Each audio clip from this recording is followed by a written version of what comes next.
Good morning, everyone. May I please invite you to join us in singing the national anthem. May I invite you to please stand up.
You may be seated.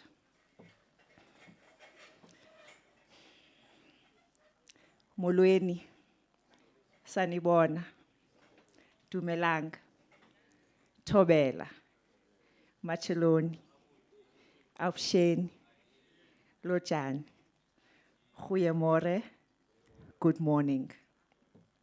Blessed greetings to each and everyone here today and everyone that is joining us virtually. All protocols observed. On behalf of the Institute of the Human Settlements Practitioners of South Africa, I would like to express a heartfelt welcome to you all. Thank you for making time to join us at this auspicious event, our inaugural international seminar themed Housing for All in South Africa, from segregation to integration for sustainability in a post-apartheid South Africa. Allow me to introduce myself. My name is Siphokazi Kwakweni, and I come from many places and I wear many hats. Professionally, I am from the Lifelong Learning Academy. This academy promotes innovation in education with the focus in youth development, youth employment, youth success, and building a youth-led economy. I'm also from Khetimpilo, Choose Life, where we work with young women who are determined, resilient, empowered to grow their economic strength without having to rely on the blessy culture of South Africa. I also come from the Yoga Love Studio, where we facilitate mindfulness interventions for stress management and personal mastery. And most importantly, I'm a proud member of the family of the Institute of Human Settlements Practitioners of South Africa, which is the reason why we're all here today. This is a family gathering, and you too are part of this great family. Today, my role is to chair the opening session of this event.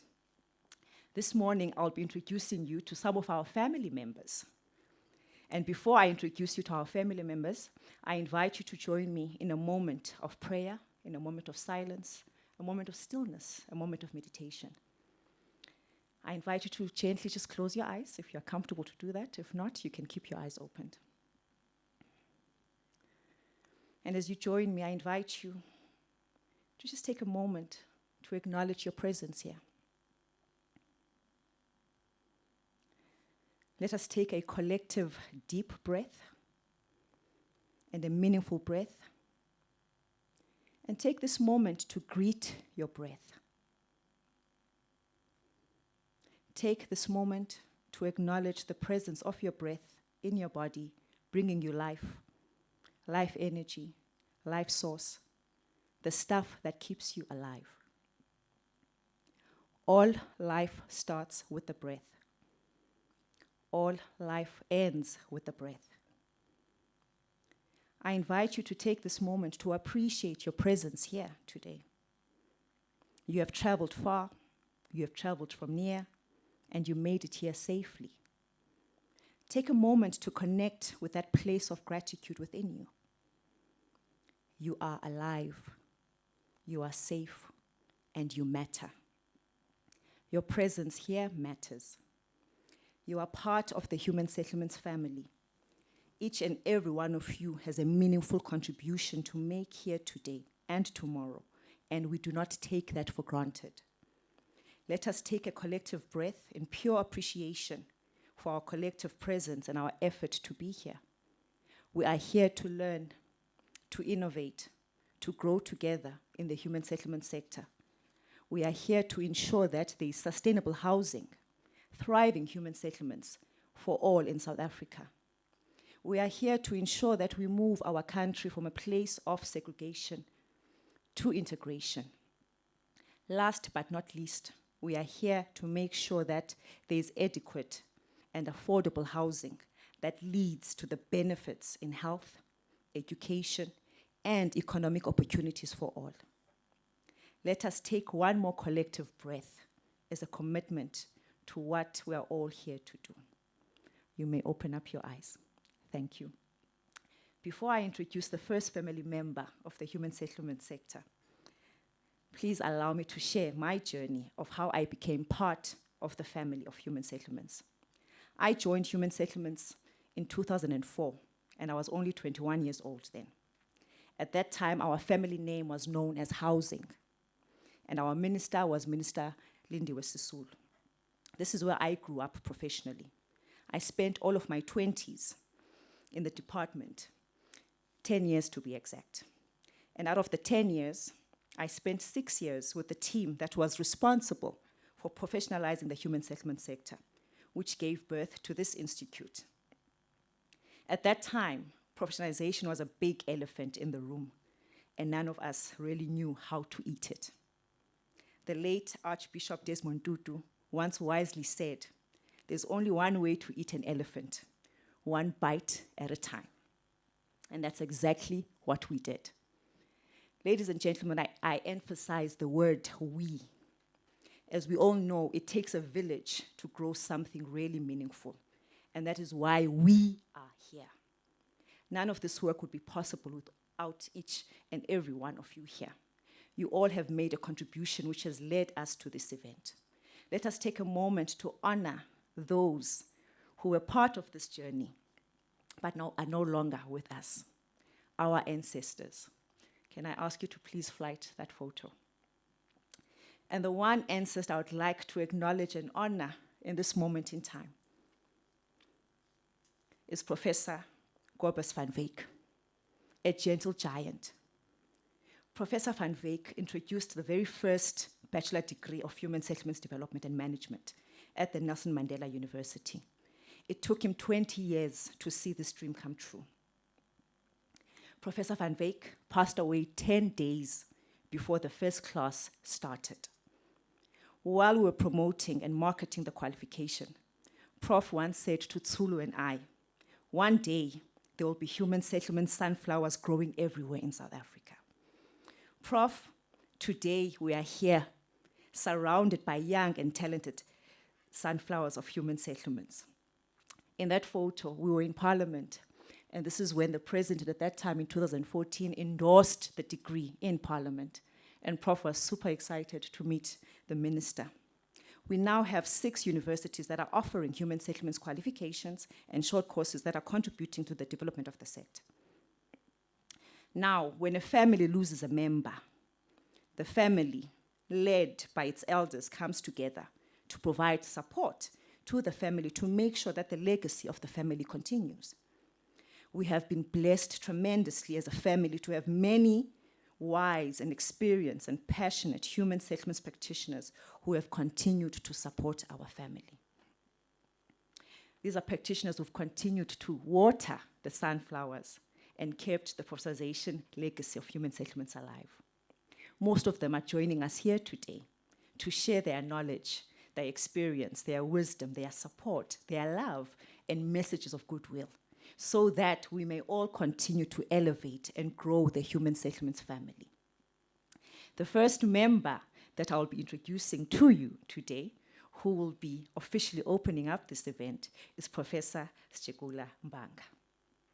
Prof is the chair of the Institute of Human Settlements Practitioners of South Africa. He is the program leader and the chair for sustainable human settlements at the Nelson Mandela University. He's a member of the research group on environmental stewardship and sustainable livelihoods. He's a housing and a human settlement specialist with 24 years in construction and infrastructure development industry. Prof is involved in the professionalization of the human settlement sector in South Africa, the SADC region, Africa, and the world at large. His main concern is the livability of all neighborhoods, cities, villages for today and future generations. His mission being to empower the youth, communities, industry on development and management of sustainable cities and neighborhoods. Prof, we value your mission and we appreciate everything you continue to do to keep our family legacy alive. Siyabulela, Gwanini Omhle. Ladies and gentlemen, let us give our combined welcome to the professor. Thank you very much.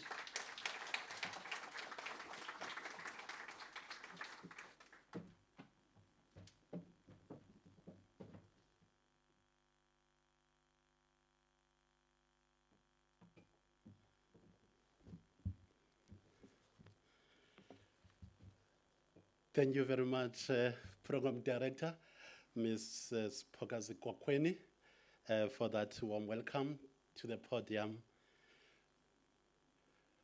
I will start by doing some greetings, as I have been assigned a task of welcoming the participants of this august occasion who are with us in person in Kopano, Nokeng. Kopano meets Nokeng, the river. We are in the riverbank of the Nokeni River itself. Next to a tree, I've been told, is called by the name of Amira.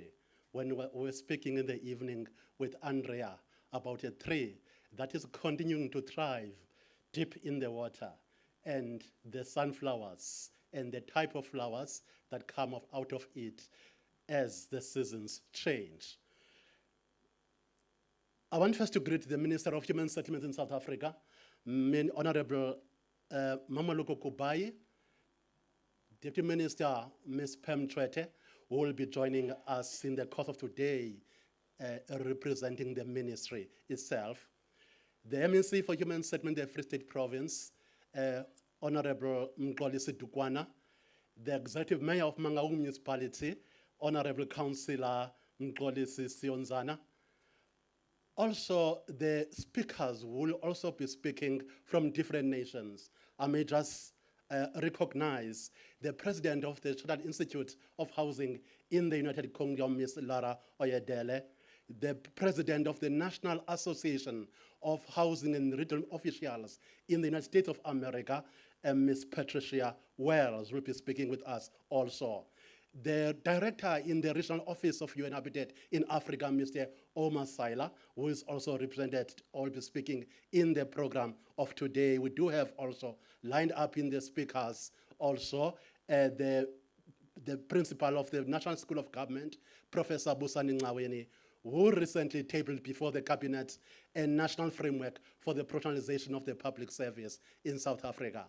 I greet also the board of this institute who are with us here today, and some of them who are, for different reasons, joining virtually from wherever they are in the country.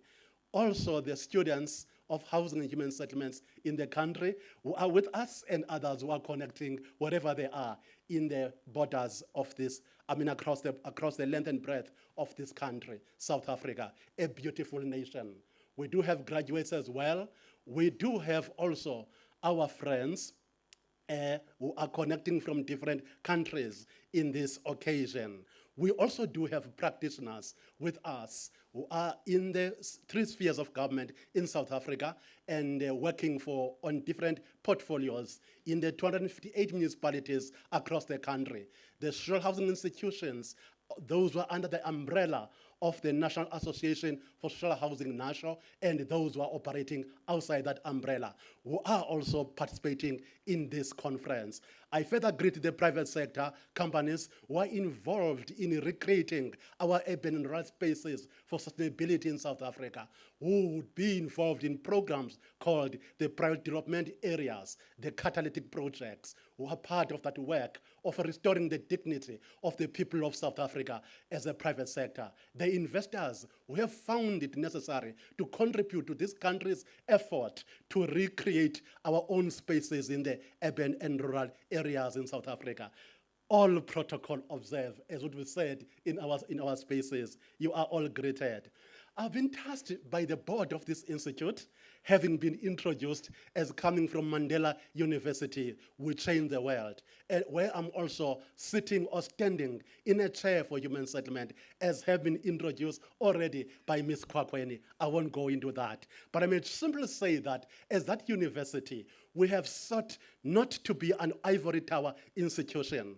In our pursuit of the 3 missions of teaching and learning, research and innovations, we have, as part of our Vision 2030, embraced a responsibility of Mandelaizing the institution and taking responsibility of being involved in changing issues that are facing society broadly. We have been called upon as professors to be engaged scholars, not be concerned only about the production of knowledge.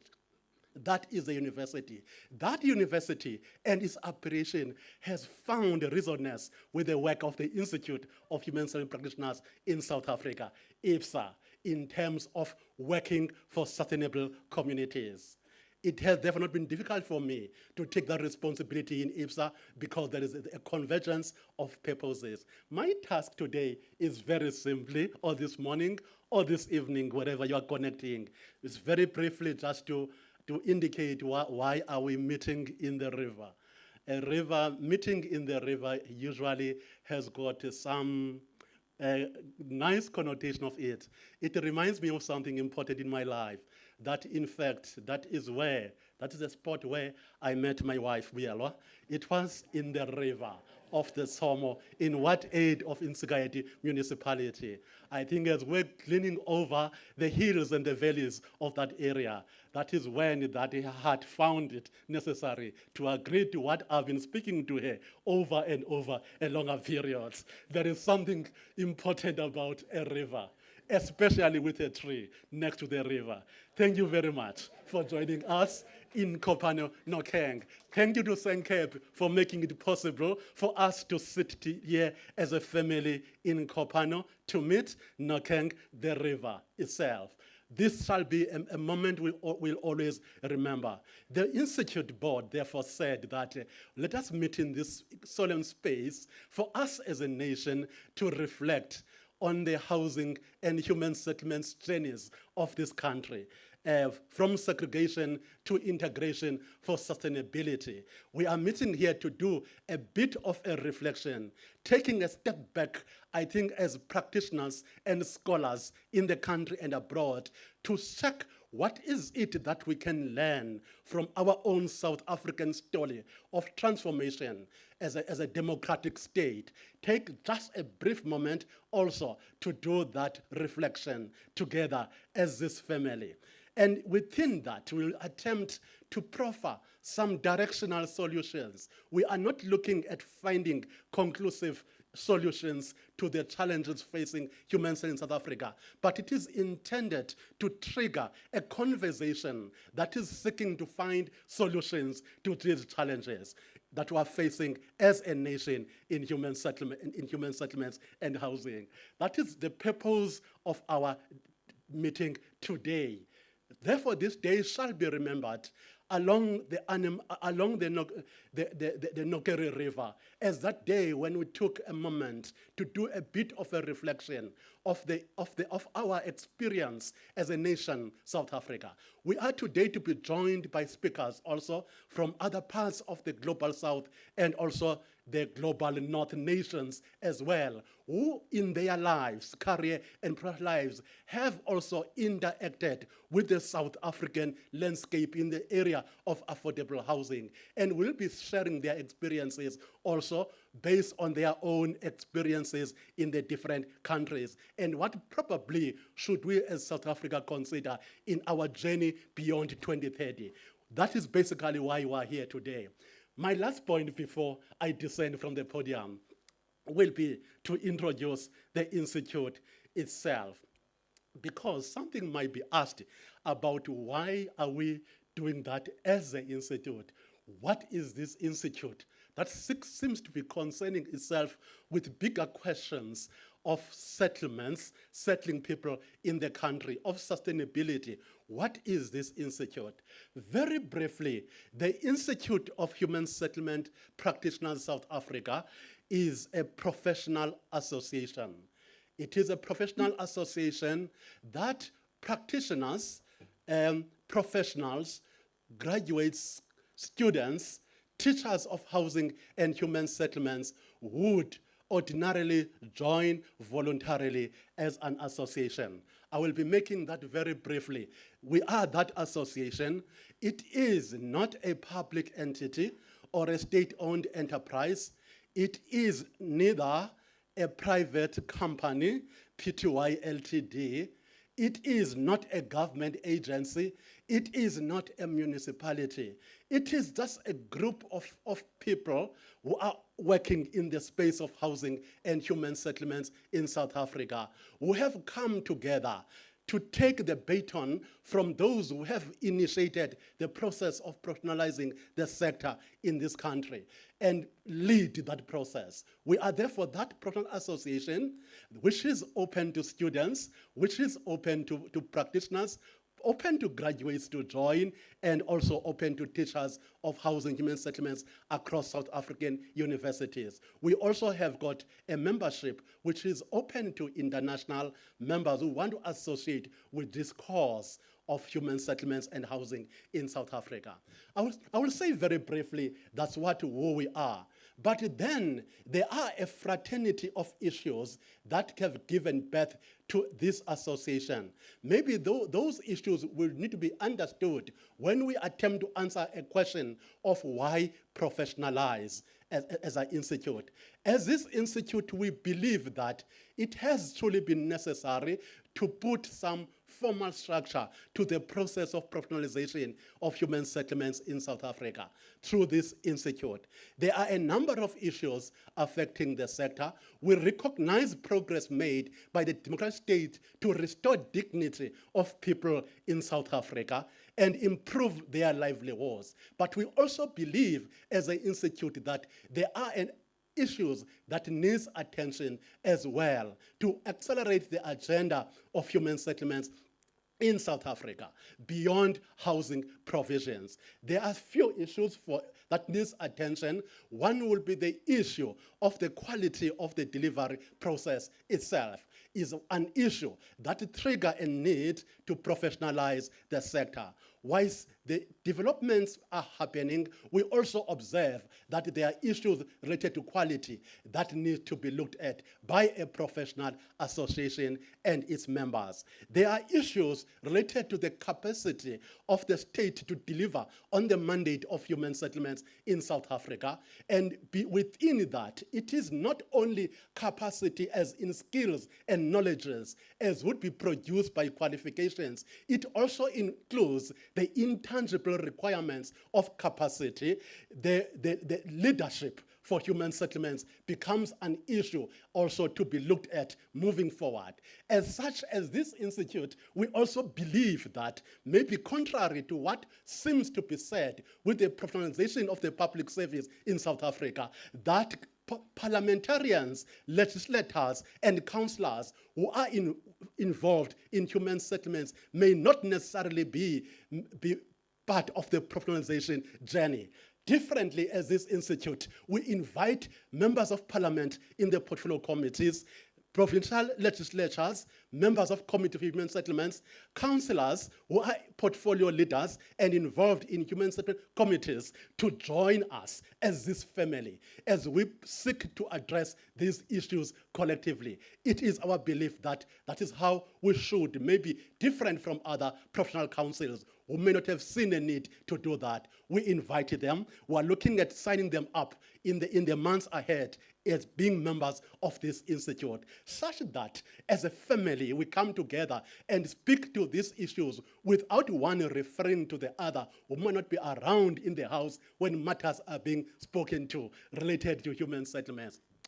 Basically, this is the institute, and we also elevate an important issue around professional ethics. It is important that that area be looked at in the housing and human settlement delivery process.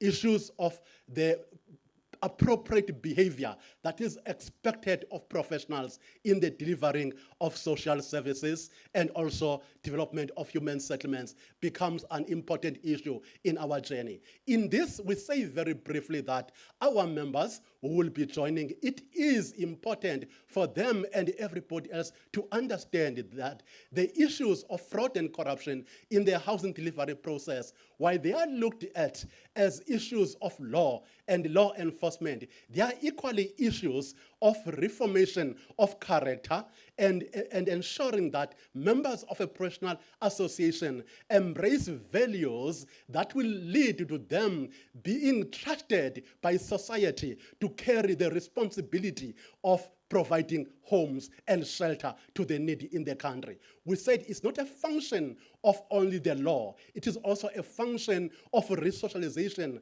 of the practitioners who are in the system, but also protecting or ring-fencing those who are coming from universities to enter the labor market with a new professional ethos of serving society and not self-serving. And we seek within this agenda to also protect practitioners who in them there is no will or even a thought, if a dream, to steal from the public coffers. Because we also see a situation where whoever works in the sector is black brush painted with corruption. I worked in the sector also before joining a university. I never stole from the public funds. I'm not planning to steal from the university.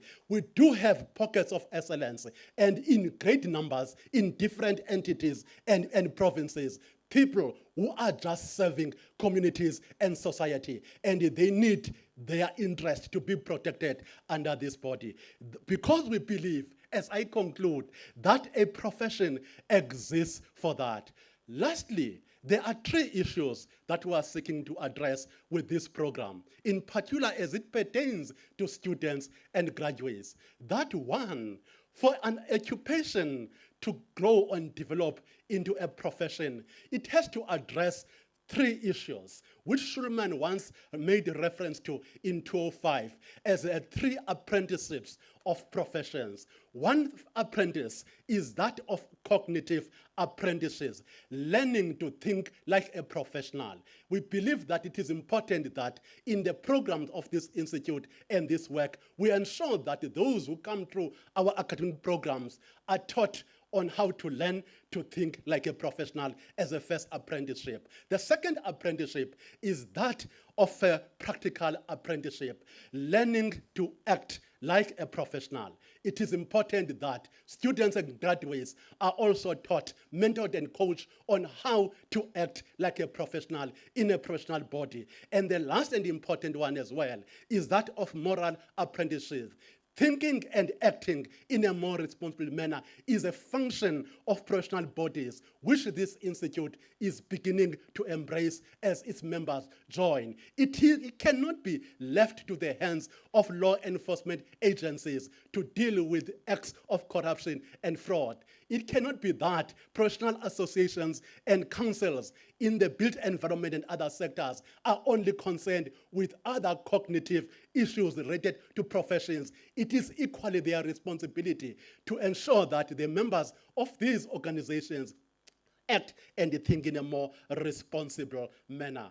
We therefore believe, as I conclude around this matter, in that is a journey that is important to be undertaken. And IHSA has therefore, as a not-for-profit organization, assumed that bigger responsibility, operating from a zero budget, because we're not a professional council, which would be supported by government through an act of parliament. We understand, but we are calling on like-minded persons and organizations who would want to journey with us on this task and this cause to please join us and support in the manner that they deem necessary to do.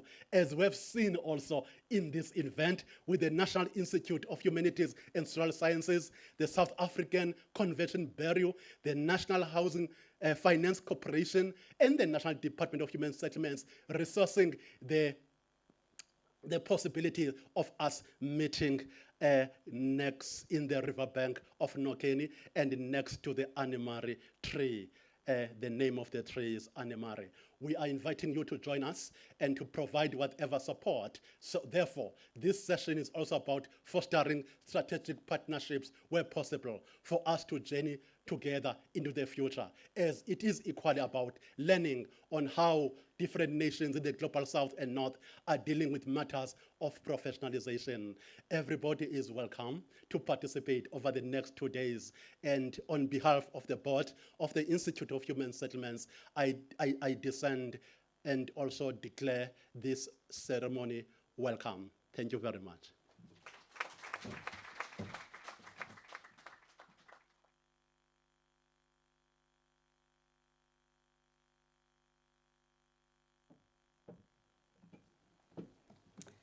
Thank you very much, Prof.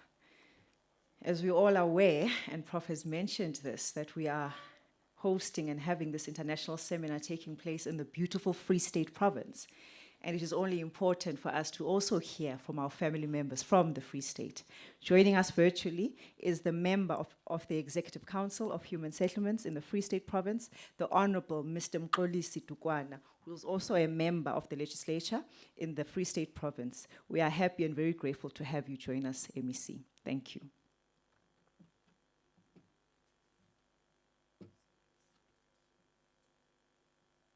Program Director, Deputy Minister Tshwete, Leadership and Executive Management of the Institute of Human Settlement, South Africa, esteemed representatives of the human settlements trade from around the world, esteemed professoriate and academics, representatives of the human settlement trade in South Africa, ladies and gentlemen.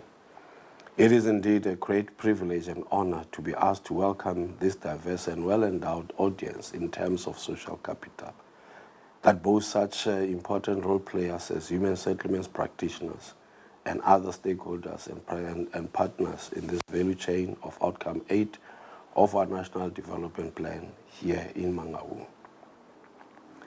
Our outcome 8 of the NDP read with SDG 11 to prosecute the struggle for better as matters city and community strives, as we know, to ensure commitment to upgrade 400,000 households in well-located informal settlements with the assistance of the National Upgrading Support Program.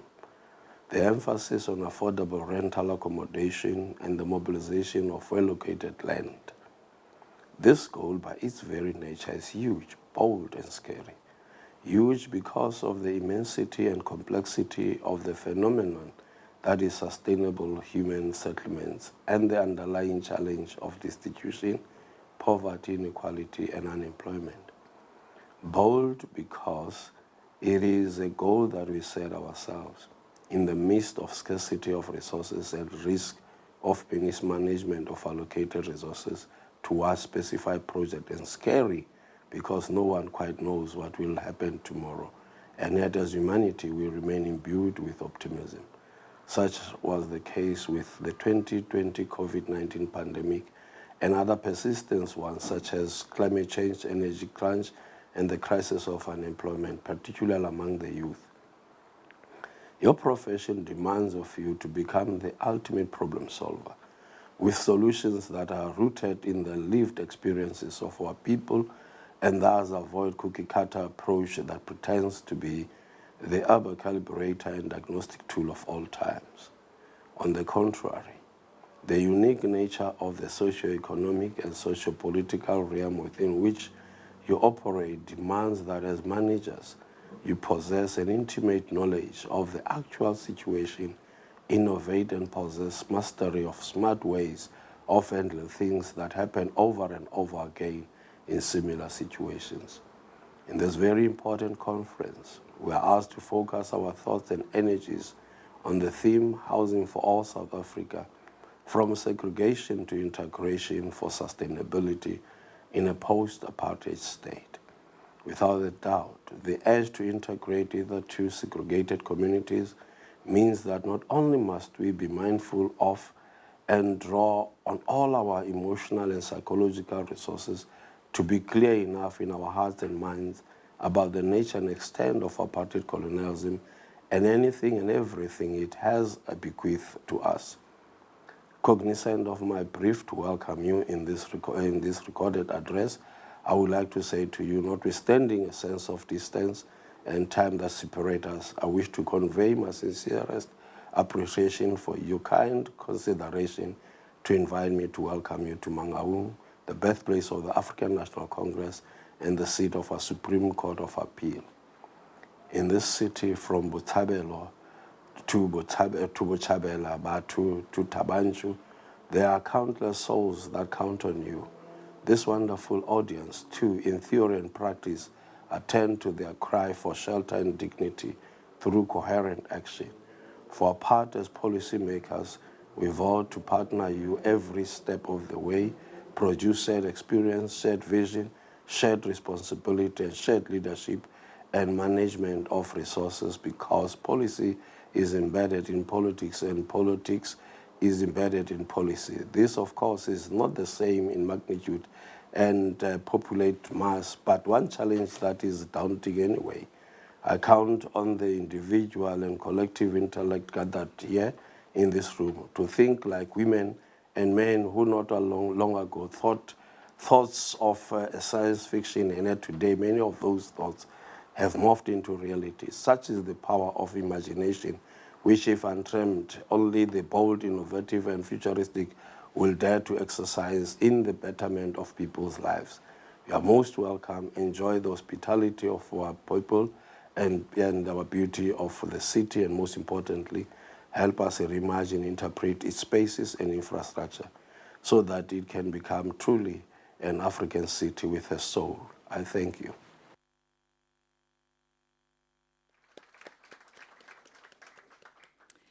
Thank you very much.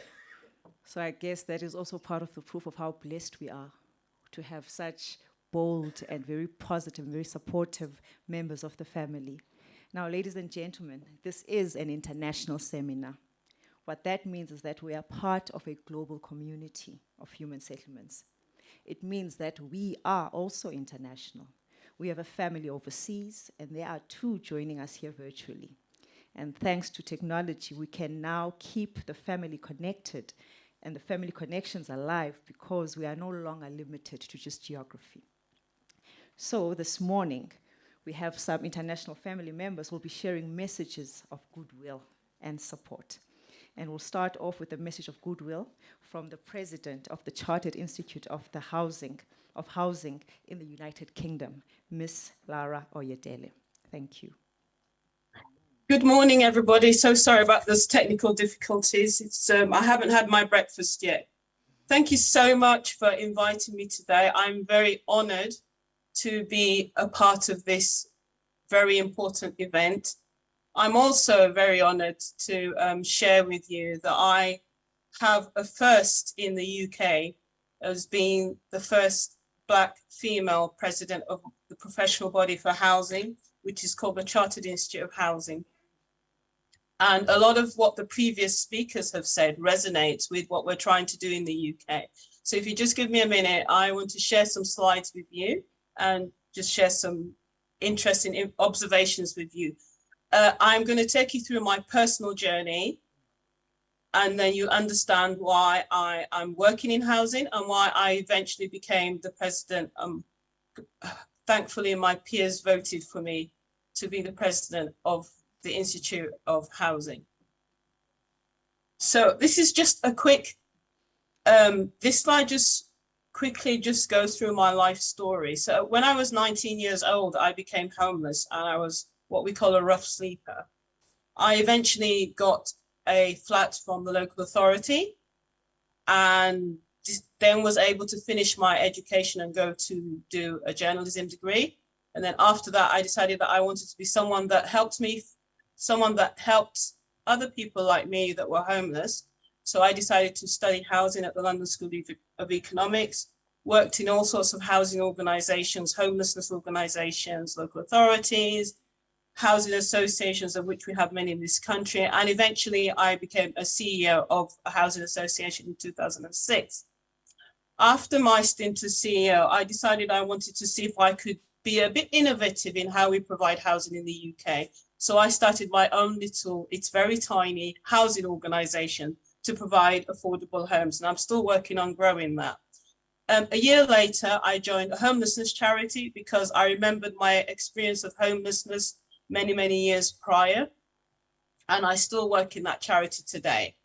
Part of my observation growing through the ranks was I realized that as I got more senior, people that looked like me began to disappear.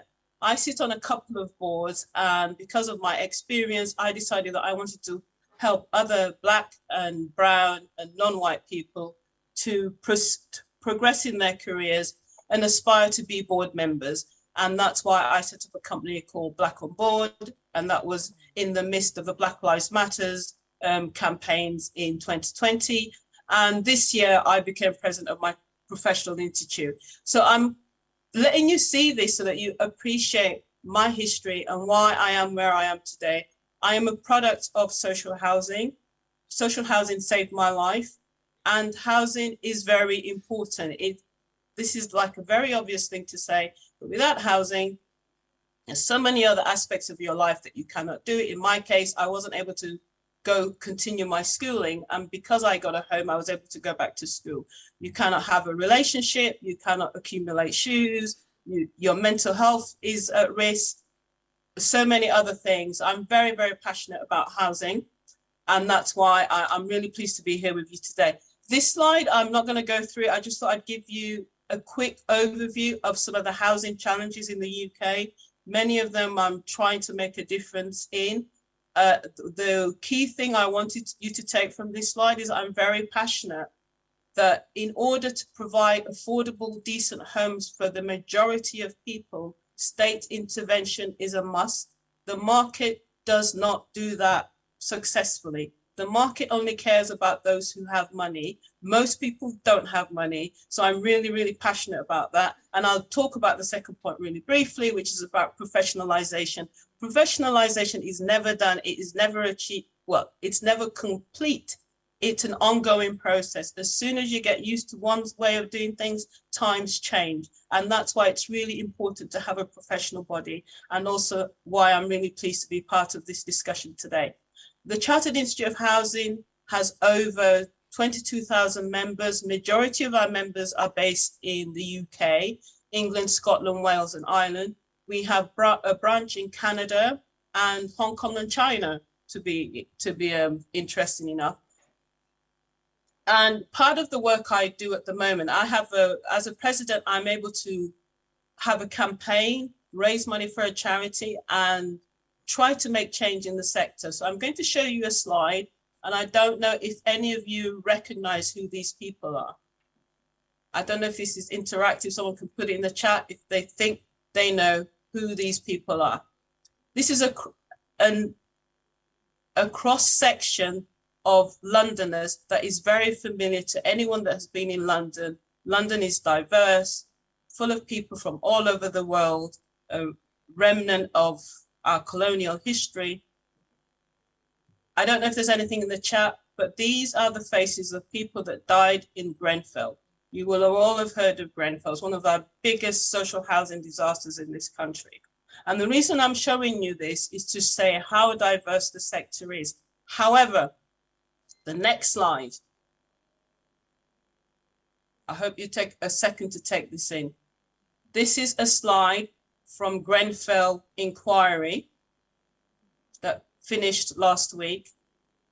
And these are the main witnesses that came to the tribunal. These are the decision makers, the board members, the heads of departments, the contractors, the architects, the people that made the decisions. And the question I'm asking with my presidential campaign is why this representation is not represented where the decisions are being made. Now, Black, brown, non-white people are going to make almost 50% of London's population. We have been around forever. We are all well educated. So there's no reason why the senior leadership of organizations should not reflect the tenants, the communities, and the junior staff. So this quickly is about my campaign. I'm campaigning to have more ethnic and racial diversity in the boardrooms of housing organizations. And I'm also raising money for a charity called Shoe Aid, which provides shoes for homeless families and families in poverty. And I'm actually asking all my colleagues to donate a spare pair of shoes. So I'm going to end here. I could talk for the whole day about housing in the UK. I love it, I'm in it. It's important, I'm passionate about it, and I want more people that look like me to be in positions of power within the sector. So I'm going to say thank you very much for having me today. I hope you have a wonderful day. I've seen the agenda and there's so many fabulous, innovative, knowledgeable people that are going to be speaking to you today. I have another session in a few hours and then I have to travel to another part of the country to look at some property. So thank you very much. Please reach out to me on social media and I hope you will invite me back for a lecture just to be part of the process. Have a brilliant day and thank you so much for your time. Thank you, Ms. Lara Oyedele. Thank you so much for that inspirational message. And that's why we have family members. We're there to learn from each other. We're there to support each other.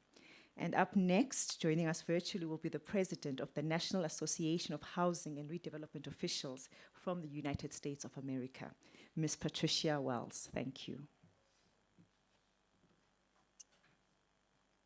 Hello, Institute of Human Settlement Practitioners, South Africa.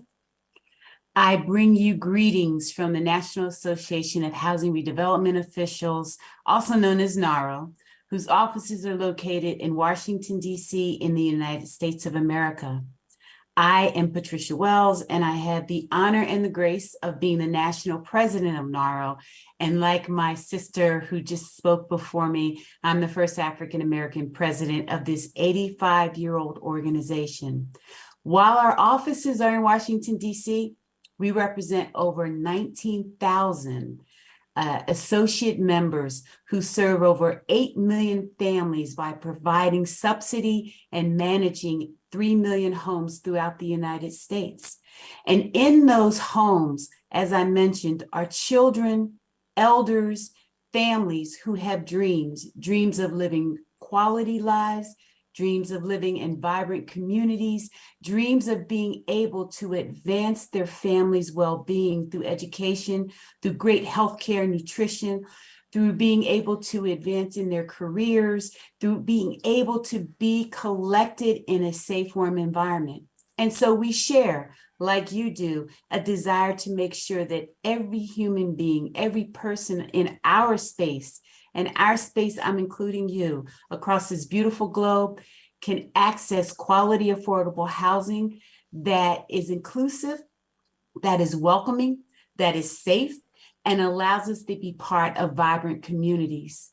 As I look at your agenda, I realize that across the waters, we are having the same conversation, how to make sure that resources, as precious as they are equitably distributed, and that we're able to use them to not just build more housing, but make sure there are the social assets that make a community strong, connection to schools that are able to teach our children and our young, connection to healthcare that's able to make everyone feel safe and healthy and be able to stand strong, connection to services so that our elders, as they live out gracefully, have connectivity and are not isolated, and that we're creating new leaders for each of the communities that we serve.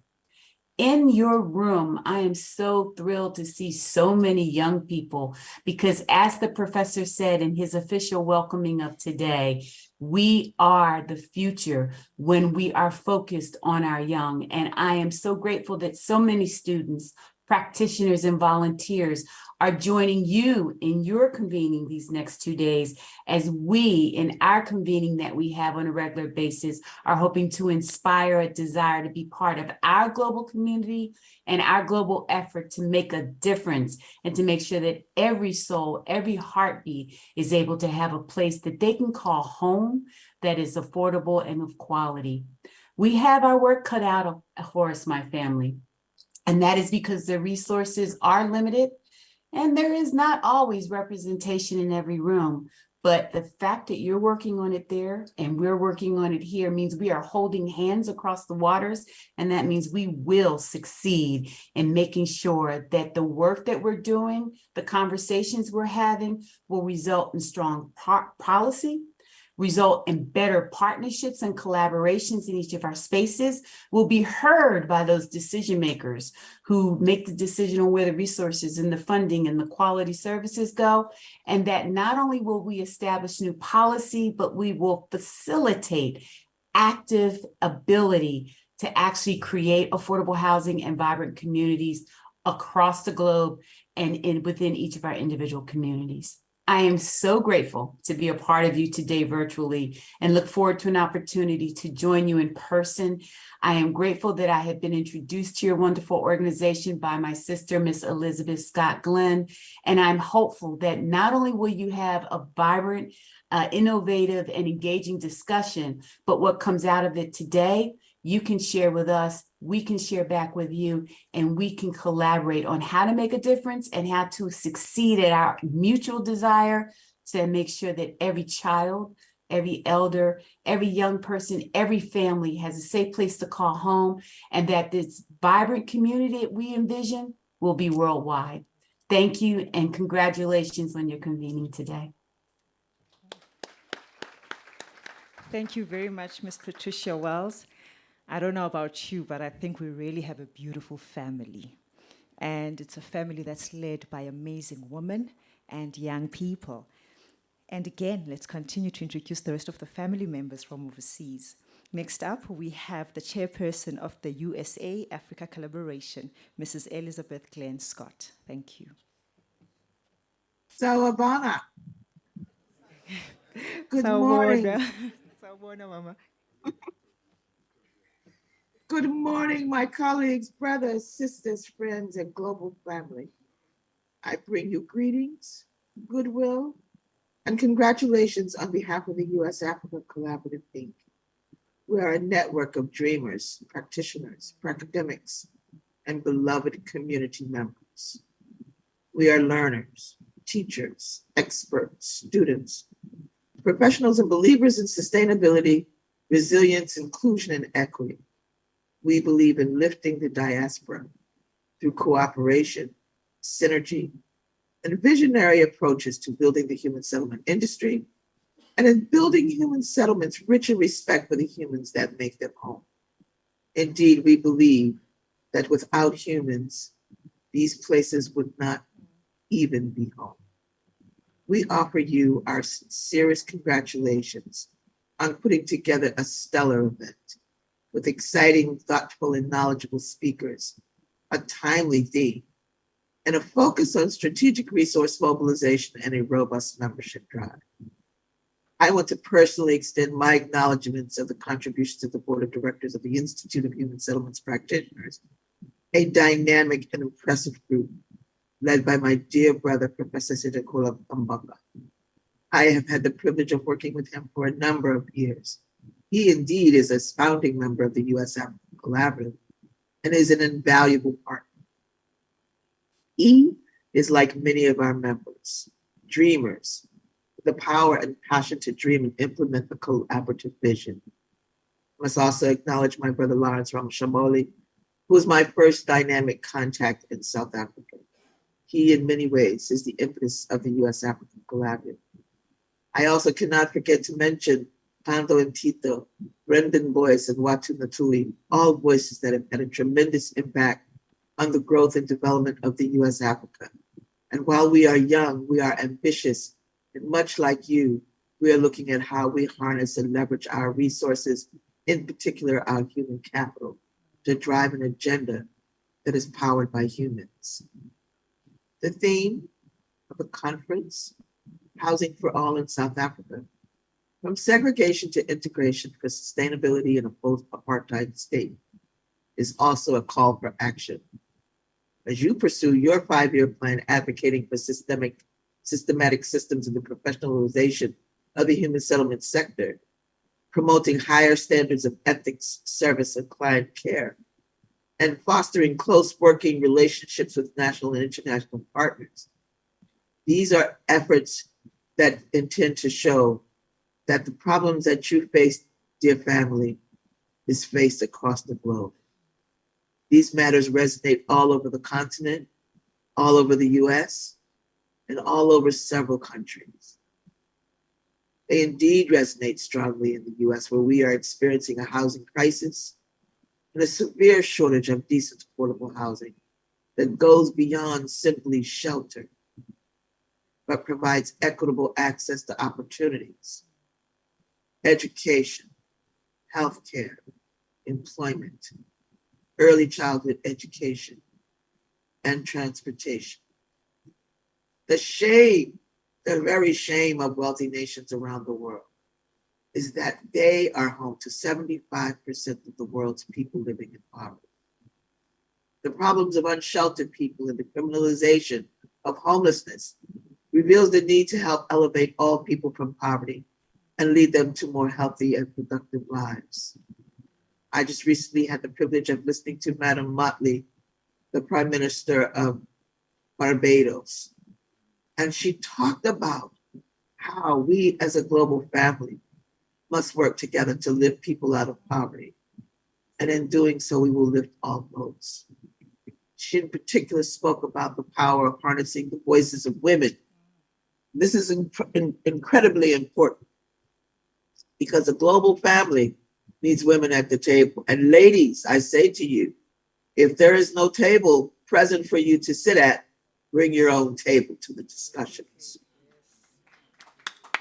We cannot elevate people in isolation. We must join together and leverage our creative intellect, passion, and vision to craft practical and innovative solutions, to create communities where everyone can live in dignity and respect. We need a new paradigm, a new approach, and we must provide the tools and supports necessary to build a solid foundation for practitioners to grow, thrive, create, and sustain. As we continue to disrupt the old systems of apartheid, Jim Crow, colonialism, and segregation, we need to use our collective powers to build new systems and platforms built on the principles of equity, respect, cultural competence, sustainability, inclusion, and engagement. Together, we must build a new foundation built on respect and a recognition of our humanity. I wish you all a good conference, much success in your endeavors, and stimulating and provocative discourse. Together, we have the power to change our world for the better. Ubuntu, Yebu, Sawabana. Thank you so much. Thank you. Siyabulela Mama Nkosi kakhulu. Wow, the feminine energy within this space. All I can say is that our family is in safe hands.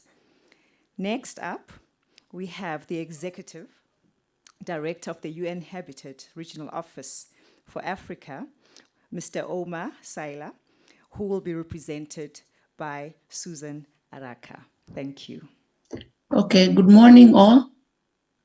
Good morning. It looks like it is a panel for ladies today. Yes, definitely. So thank you very much for inviting us to this wonderful seminar. It is a great forum for considering issues of innovative approaches towards provision of affordable housing and also addressing homelessness in light of climate resilience that is now the agenda of the world. And it's also a great platform that we are going to see for exchanging and disseminating information.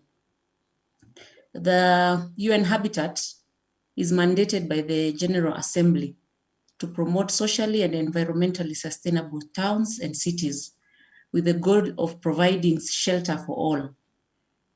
And everyone has a fundamental right to housing, and not just housing, but a safe, secure, habitable, and affordable home. And UN Habitat places affordability and sustainability and inclusiveness of the housing sector at the core of urbanization to ensure that adequate housing is for all. And housing is just more than a roof. It's the opportunity for better lives and better future. Great. So we will continue. Apologies for that. Unfortunately, these are the disadvantages of technology, but we flow with it. So next up, we'll have the President of the South African Institute of Architects, Professor Amira Osman. Thank you very much.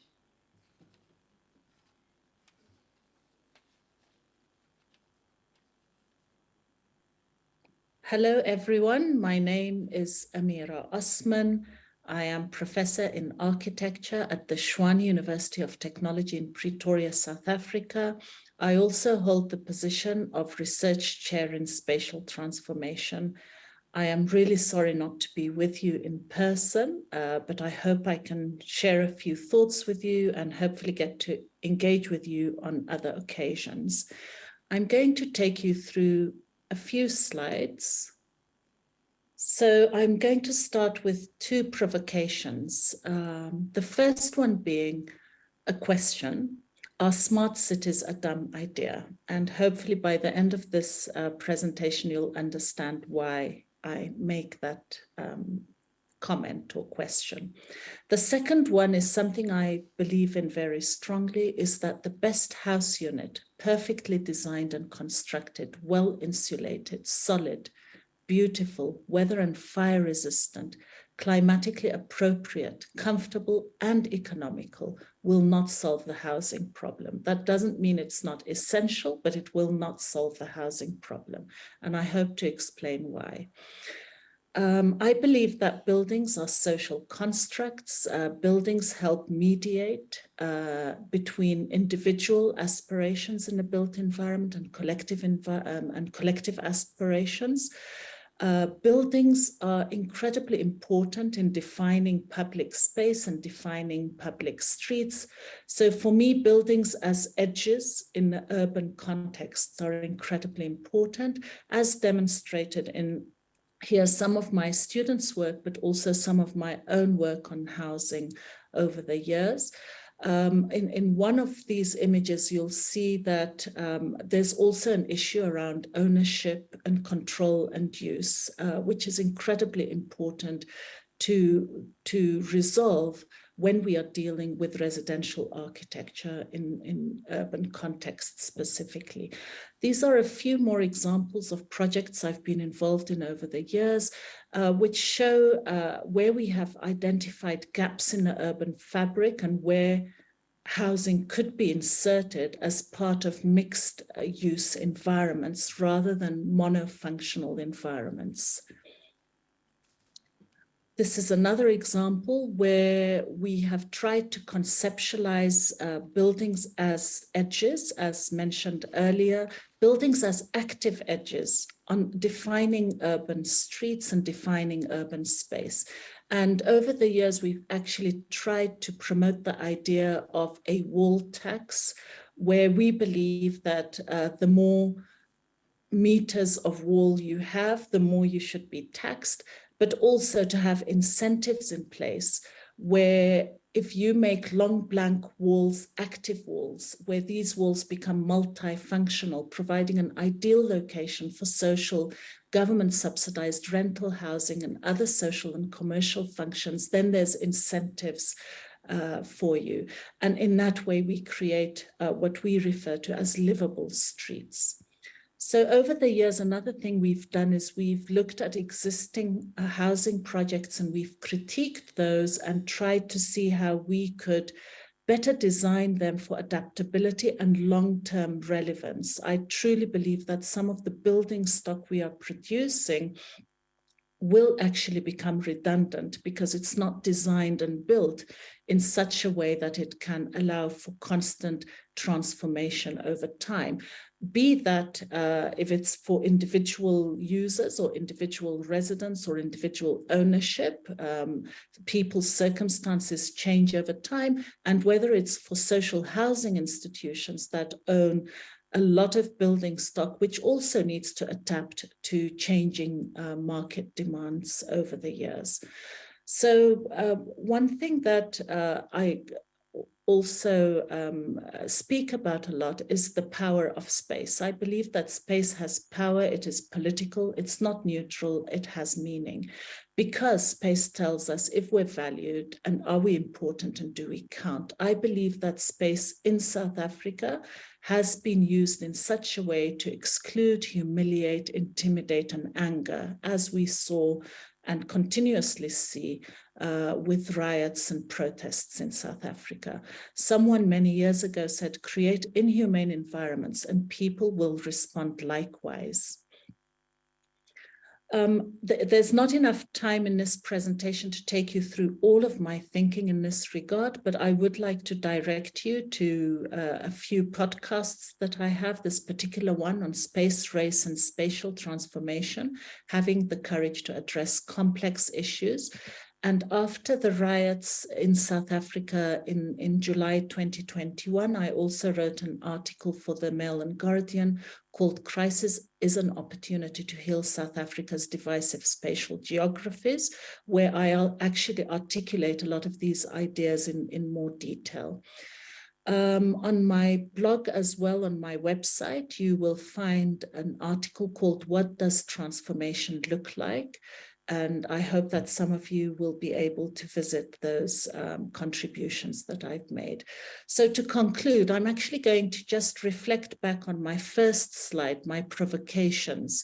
Are smart cities a dumb idea? This is not in any way to undermine the importance of new thinking, of new technologies, of new developments and innovations.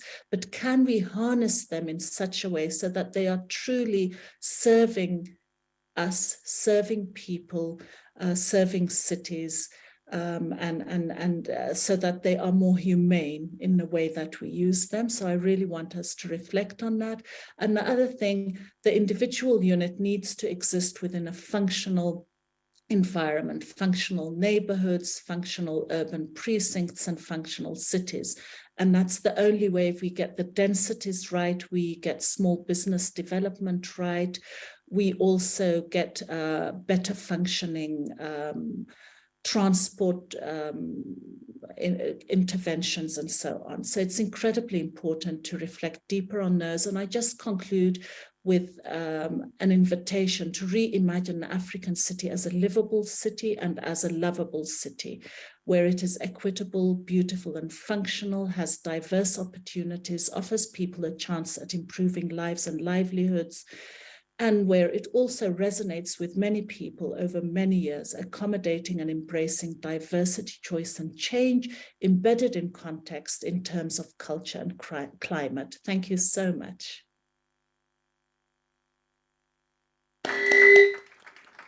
Thank you very much, Professor Osman. Thank you for those reflections and those inspiring thoughts that will also help us with our conversations today over the next 2 days. We will now head back to Susan Araka. Thank you. Thank you so much. I am not sure at what point you lost me, But I was thanking you for the great forum and for considering issues of innovative approaches towards affordable housing. And I was also explaining how UN Habitat is mandated by the UN General Assembly to promote socially and environmentally sustainable towns and cities with a goal to providing adequate shelter for all. And as we have seen from the other presentations, that housing is just more than a roof. It is an opportunity for better lives and a better future. And UN Habitat places affordability, sustainability, and inclusiveness of housing at the core of urbanization. UN Habitat has assisted at least 43 countries in formulating and implementing improved housing policies, housing assessments, and policy implementation strategies. So it is evident that sufficient policy to drive the housing agenda is there, but there has not been adequate implementation. Maybe there's a lack of operational instruments to implement these many ideas in UN and other programs and publications. It means that these ideas are probably not hitting the ground as we intend, and the housing crisis continues. In terms of policies that might drive better housing, it is good that they be led by good African institutions, and we know that a global focus with coordinated programs and intervention is better than isolated measures. We are aware of the structural inequality based on the apartheid ideology that forced hundreds of thousands of Black South Africans into informal housing on land that had no form of tenure. Such settlements easily become extremely overcrowded and are cut off from infrastructure and urban utilities and services such as water and electricity. According to a study that UN Habitat did in 2019, 67% of the 38 million of South Africans living in urban areas and cities in 2020, 23.7 million of them were living in informal settlements. And there were over 200,000 homeless people living on streets of various cities and towns. Some of these challenges include the affordability of the actual housing unit, even affordability of services and amenities that are around the housing unit. Sometimes the inconvenient location of these housing settlements away from where people are working, increasing the cost of infrastructure for the government and the cost of transport for residents is an impediment. There's the 40-40 rule of thumb that we had at one point. This is the 40 square meter house, 40 kilometers away from the source of livelihood, and costs 40% of income for transport to work. This is not sustainable, as it is more expensive and does not promote livable communities. Sometimes lack of public participation in the program formulation leads to low acceptability of the houses and refusal to pay rent. And even when the government gives prescribed designs, we find varying workmanship from site to site. It is evident that housing projects are extremely capital intensive, and in some cases, some governments have struggled to allocate enough budget from the exchequer or through compulsory contributions to ensure successful implementation of projects.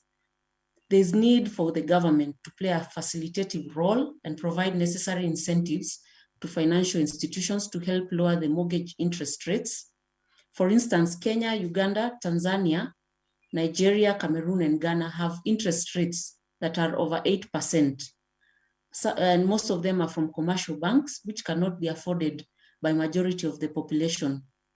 In Egypt, the formation of the mortgage finance companies with great interest in serving lower income communities and establishing the Egyptian Mortgage Refinance Company brought the interest rates low by providing long-term funding for primary mortgage institutions. Introduction of the Tanzania Mortgage Refinance Company led to the increase of mortgage lenders from 3 to 30, and a policy that extended mortgage tenor from 7 years to 20 years, thus making it affordable. Another issue we find in a lot of the African countries that UN Habitat is trying to help solve is land speculation, especially in countries without formal land and housing regulatory framework. A comparison of cost of land in cities versus infrastructure to service that land in the periphery should be made when considering new settlements. Sometimes there's public agitation against resettlement. For instance, in Cameroon, where litigation cases mostly related to land ownership contribute to delay of government projects. But in Ethiopia, we saw that the Addis Ababa city administration provides subsidies by providing urban land for social projects and provides infrastructure and tax benefits. The government of Ethiopia reserves a land bank for investors and developers, making land available to investors of real estate. Something else we are also seeing due to politics. We see most governments overly ambitious with their planning and preparation for construction of social houses. For most of these countries, this was caused by as a result of setting targets beyond the capability of the government and the private sector. So we get a huge gap in housing. To expedite provision of affordable housing, we need a strong and long-lasting political momentum, and to increase the priority of housing within wider development agendas while seeking partnerships in pooling finance for affordable housing projects with a potential for promoting borderless access to housing finance strategies. It should be possible for us to get financing. If you're in East Africa, you have the same conditions of getting financing from South Africa. If you're in South Africa, you can get financing from North Africa. So that's what we are calling borderless access to housing finance strategies. We could also consider blending finance models that can be explored to unlock solutions that address both housing demand and the supply. We should also streamline housing value chain and take into account complementary sectors such as land, construction, and building materials and infrastructure, among others. This includes reducing time and costs of key statutory and administrative processes on which housing delivery depends. Capacity building cannot be ignored. Capacity building and knowledge exchange can be institutionalized, and it will create a regional community of practice on housing to capture and share sustainable housing practices. Data is a big problem, and housing data can improve the information infrastructure to enable investment in affordable housing across the continent. Capturing of real-time numbers, including addressing homelessness. From the speech that I've given, we can see that there's no independent solution to the housing crisis. Policies and initiatives to be carried out will require a spirit of consensus, collaboration, and cooperation on all sides of the continent if we are to achieve a high degree of effectiveness. Finally, I wish to thank you and all institutions represented, all the students and all the practitioners for arranging this seminar and for making it so efficient and for us to come together to share experiences. Thank you. This brings us to the end of the messages of goodwill from our mothers and our sisters from South Africa and from abroad. And a lot of things have come up. And just to highlight some of the themes that have come up here.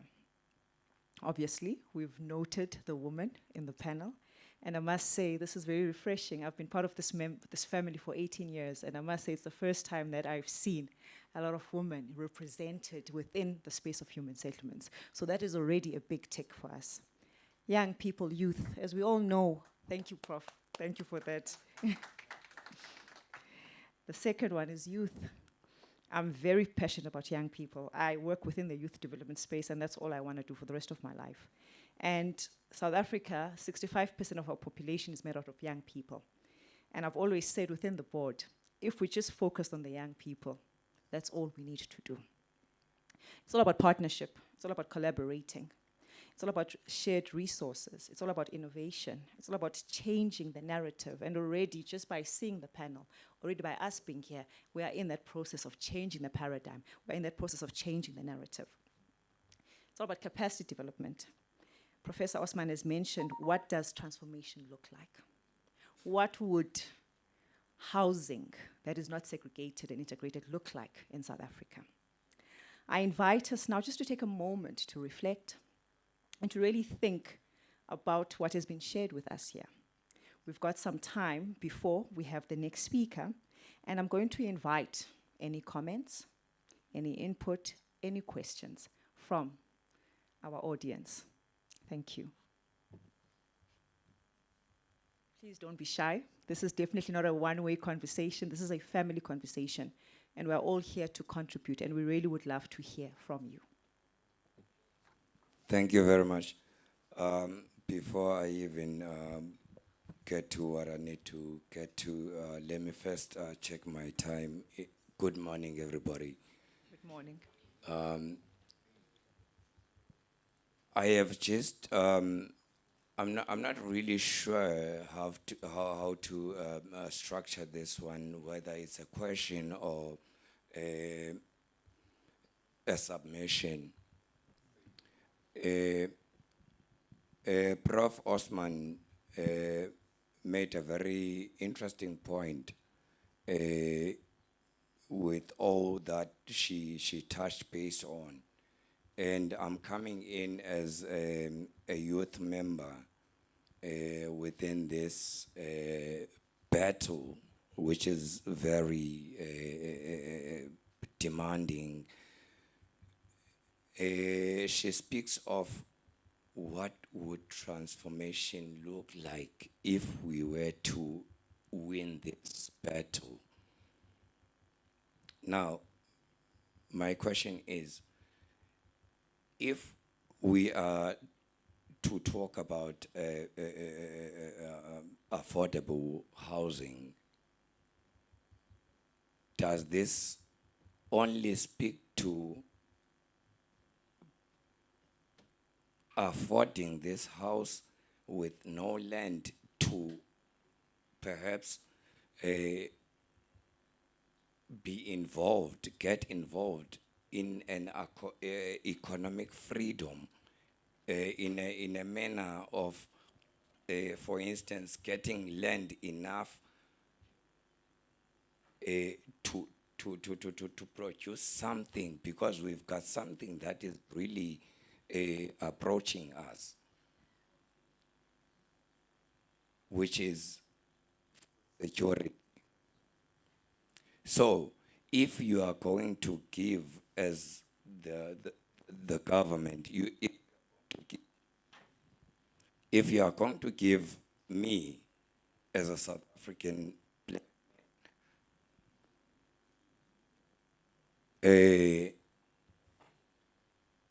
an RDP house just for me to have roof on top of my head, and then I'm not going to have anything to contribute and keep and maintain what the government has provided me with, I'm going to sell that house.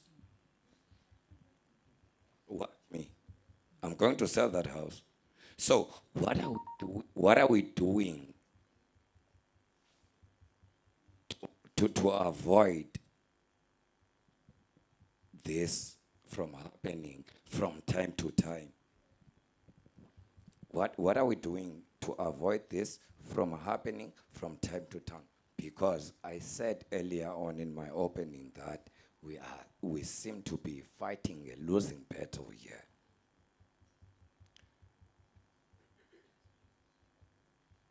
Let me leave it there for now.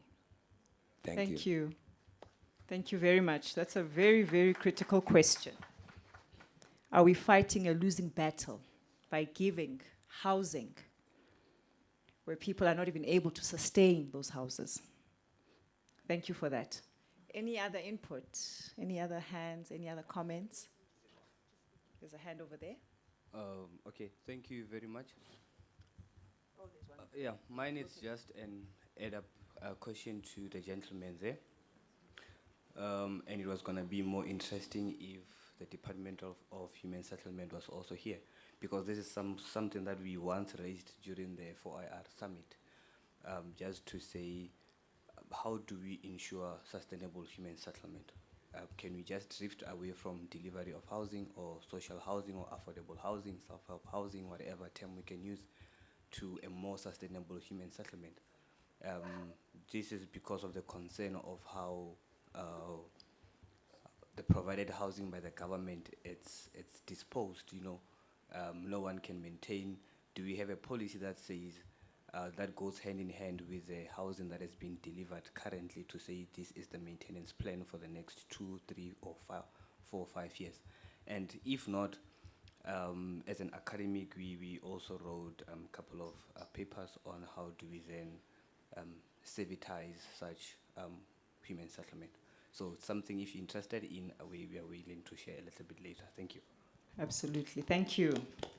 And actually, I was about to pose that question back, because that's why we're here. You know, we are here to actually answer these questions, because we also can't just rely on the department to answer them. That's why we are practitioners, to provide the solutions. So yes, where there is an opportunity for you to share that paper and those ideas, we welcome them. Thank you. There were more hands. Okay. If the mic, is a hand, there was a hand here. Where? The blue shirt, the gentleman. And here in front. Can we just get more support with the mics? They're over there, the gentleman with the blue shirt. Thank you. Thank you, Kumani. Thank you very much. This institute, it will be setting certain standards. Certain expectations are expected to be made by practitioners and practitioners at the level of the government, province, and the municipality. I would like to know, will it also serve as an ombudsperson or ombudsman, where an outside community can take a complaint about an institution or about a person or about a professional within it, to say they are not acting according to the moral or ethics standard, in terms of, will it also act? Can a person, can I take the institution to you if, let's say, it is not doing the right thing? And the person.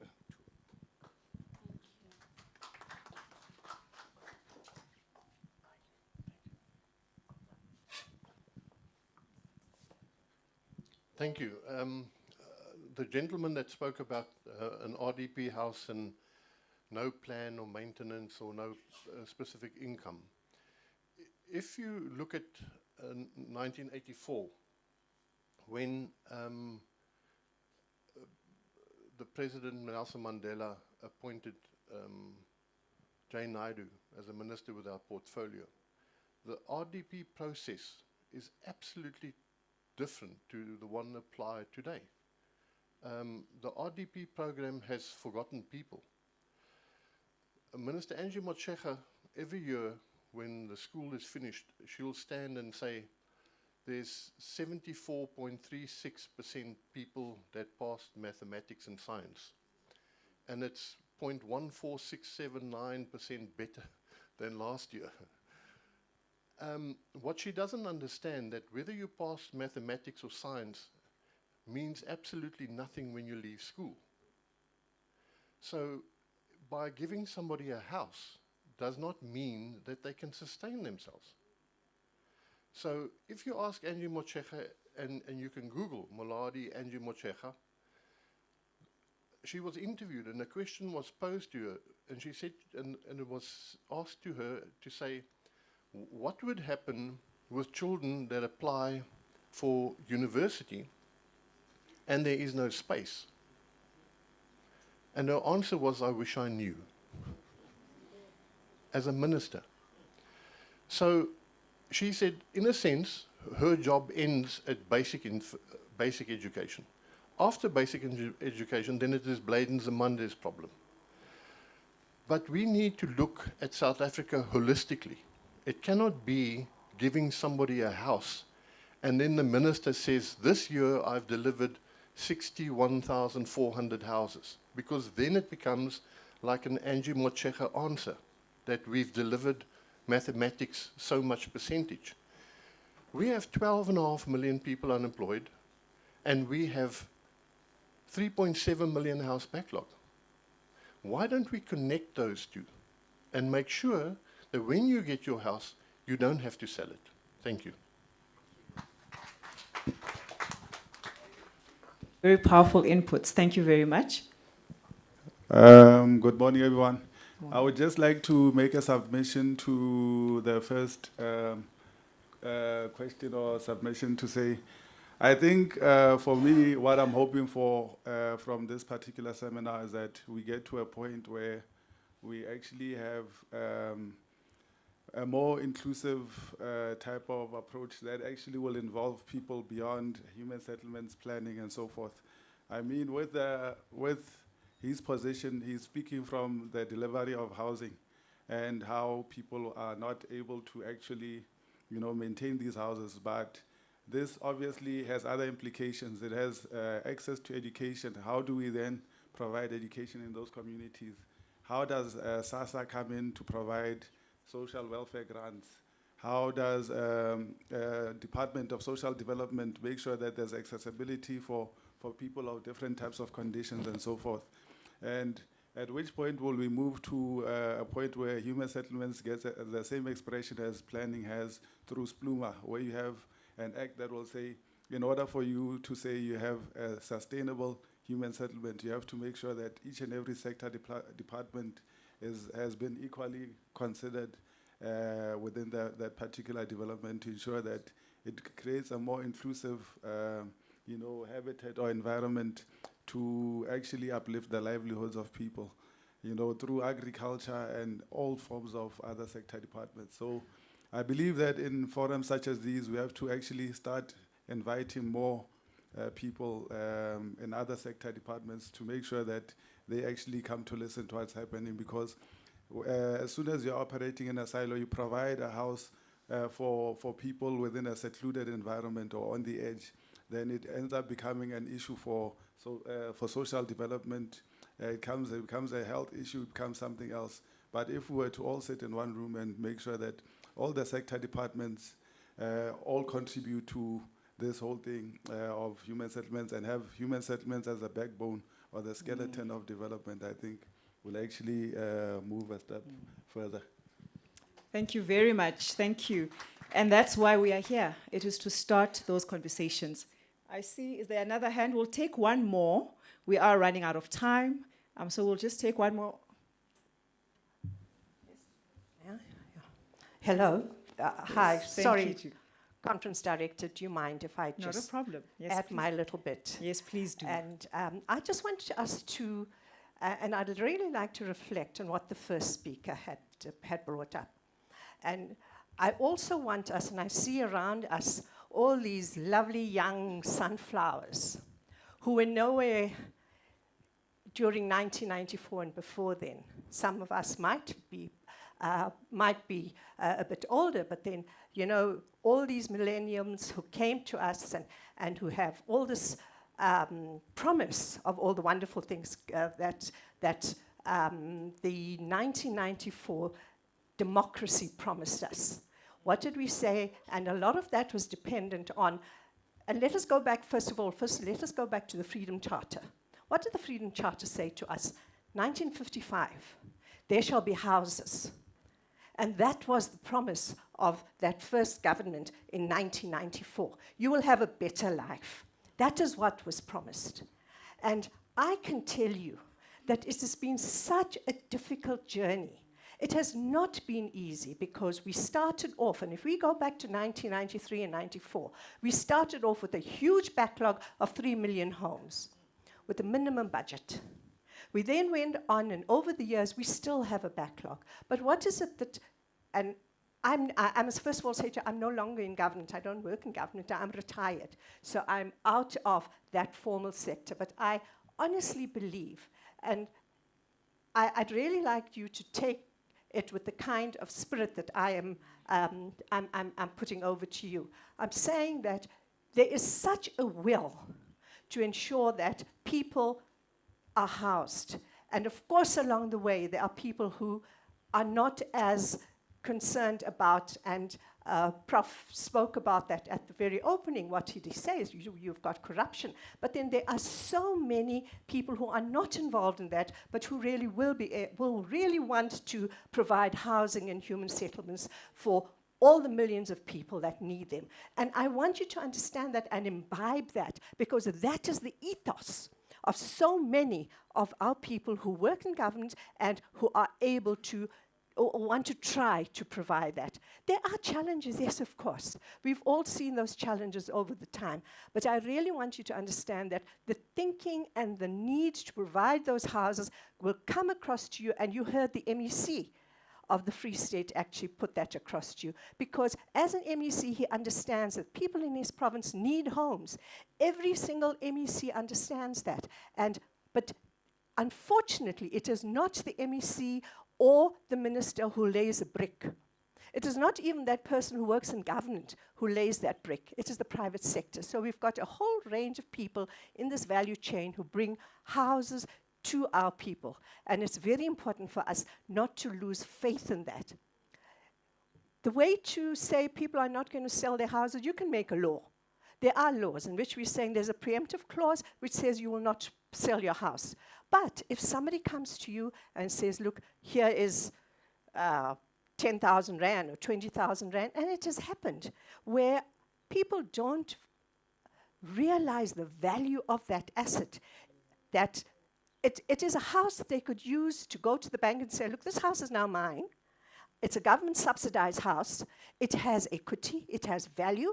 And you know, Mr. Bank Manager, please, I want to educate my child. Please, I want a bank loan from you. So those are the kind of value issues that we don't, unfortunately not everybody understands. And I'm asking you, if you have a house, if your mother or if your sister or if whoever has been given a home, it is such an important valued asset that you are getting. Please, try not to sell it. Don't let some outsider come to you and say, look, I can give you 10,000 Rand for that or 100,000 Rand, because your home is your asset. And it's something that you are going to value for many, many years to come.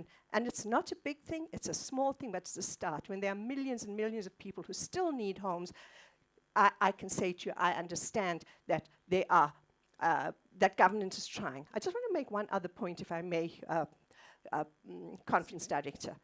You know, since 1994, this government, and I really am not punting here as a politician, has delivered in the region, and I'm going to say between 5 and 6 million houses.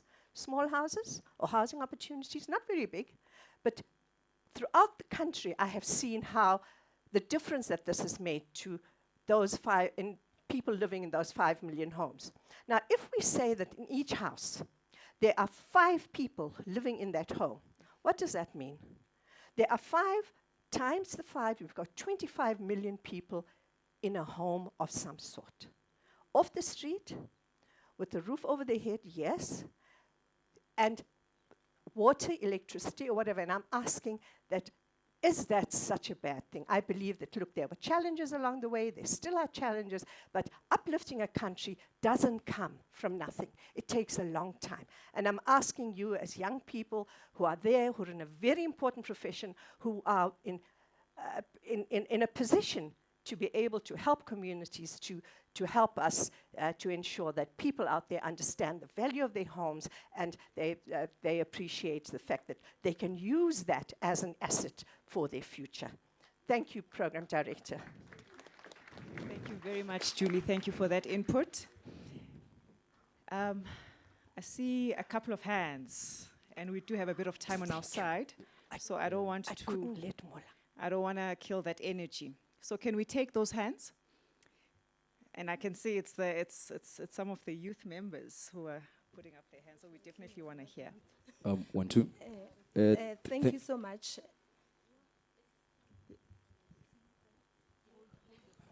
Okay, thank you. My name is Ubongani Momoti, a student from Nelson Mandela University. I'll try to respond to what the gentleman at the front had said about an analogy of matrix passing and that not just being enough. I think when we understand the context of South Africa, we need to understand that South Africa is facing immediate problems and structural problems. There are problems which need to be redressed, like a crisis of housing because of our history, where in reality there are people who are coping in informal settlements and some don't have housing in general. And that immediate crisis then calls for a response for the department to create houses. But then because of our dynamic history, a crisis of housing is not living in isolation.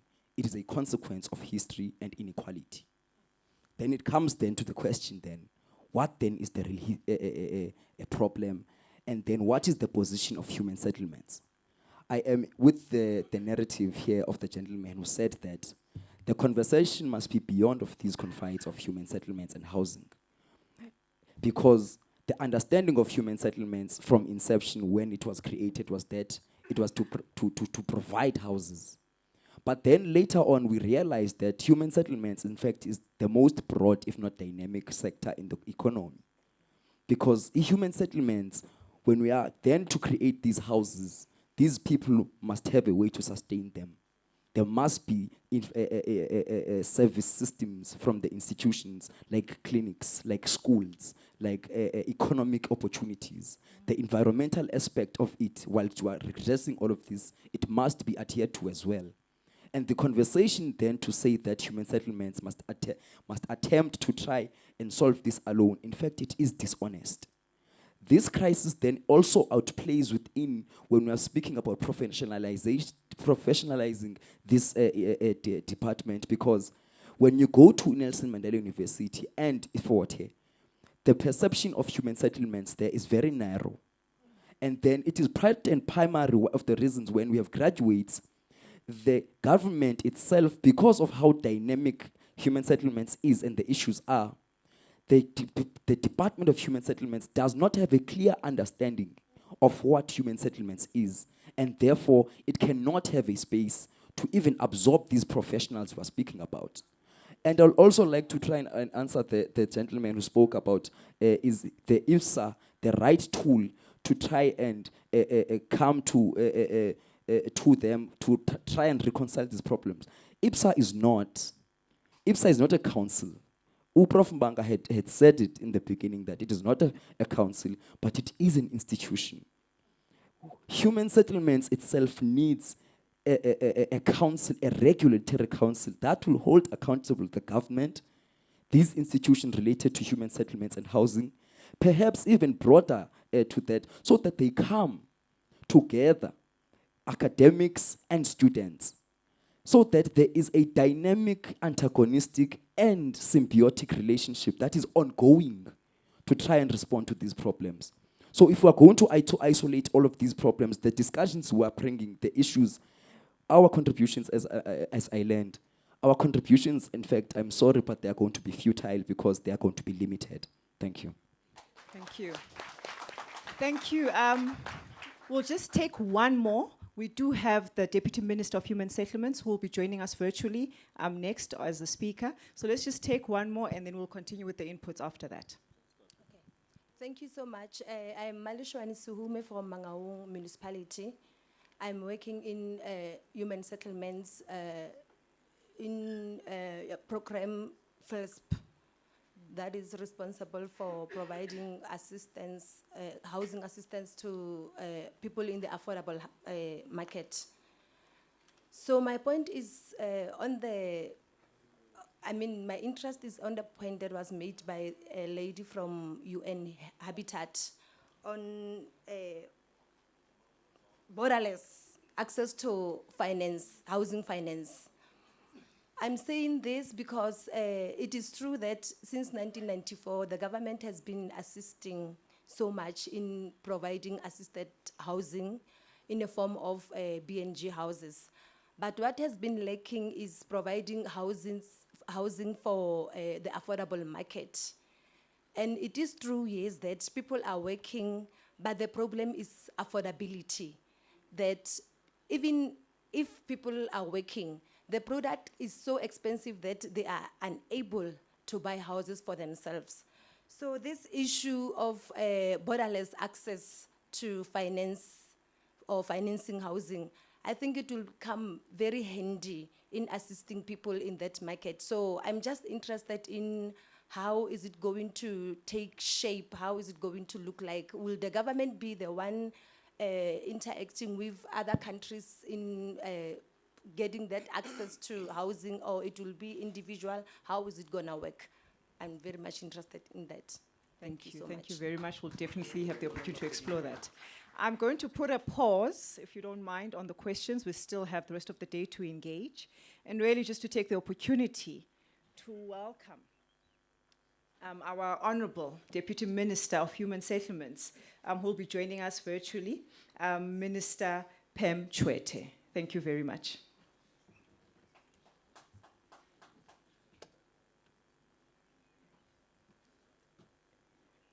We can't hear the minister. If we can just get the sound.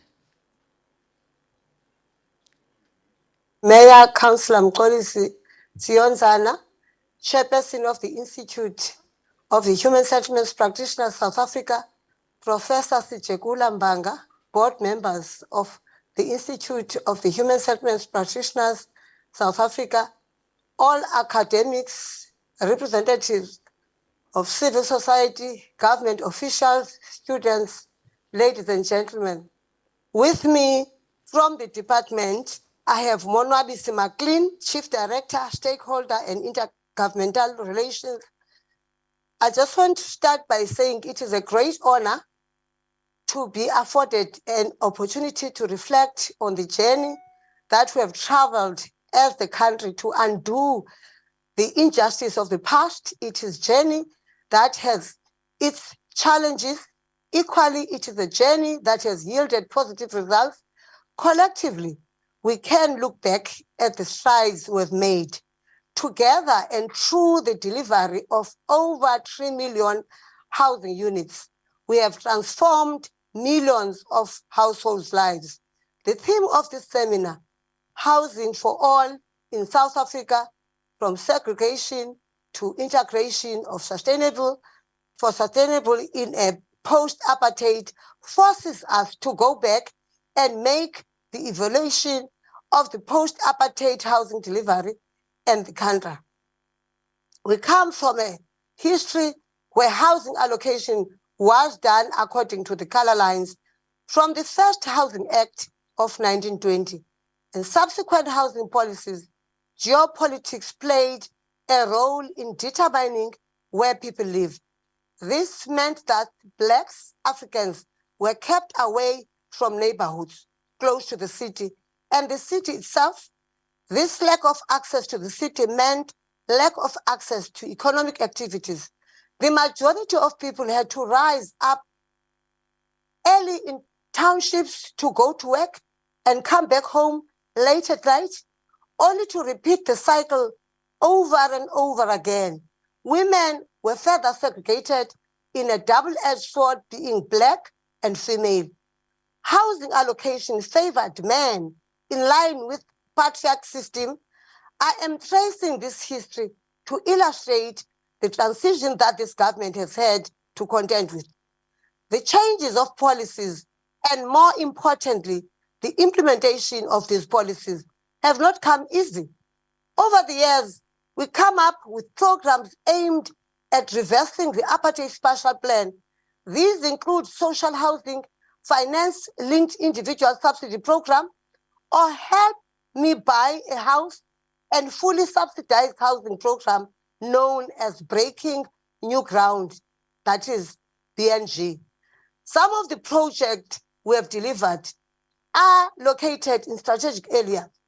The main reason behind this approach was to ensure that we bring people closer to economic opportunities while pushing the post-1994 spatial plan.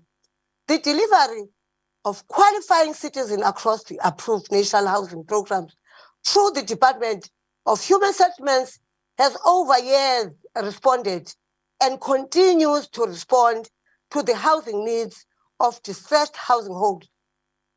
We are unable to provide for themselves.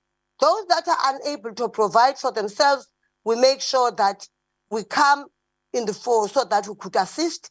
These include housing for destitute households, child-minded households, those who don't actually get the child-headed households are kids that are left by parents that are in the list of housing. Then we call them child-headed households. And then we also check the experience, several challenges in the delivery of houses. We also have, again, that experience several challenges in the delivery of houses. Our population has grown. This has helped. I want to emphasize this again. I was listening to questions. I was listening attentively to questions. I want to say this has led to increased housing backlog. The issue of backlog is a problem. And I want to make sure that all people that are the team of human settlements, the family of human settlements, understand that we have mushrooming of immigrants in our country. Sadly, the backlog we are confronting comes at a time when there are budgetary constraints which have compelled us to do more with less and even readjusting our delivery targets. Other challenges include contractors or developers cutting corners. I want to again speak about this issue, that we have blocked houses. When the minister came to the department, when minister joined the department, there were houses that were blocked, and she tried by all means to unblock those houses. And those houses were given to contractors and developers cutting corners, abandoning those projects and delivering houses of poor quality. We have a problem in South Africa of people that are given work and also build poor quality houses. This has led to the government paying more for less delivery outputs. People don't do what they're given. If they are given some of them, there are many, many challenges that we are faced with as this department.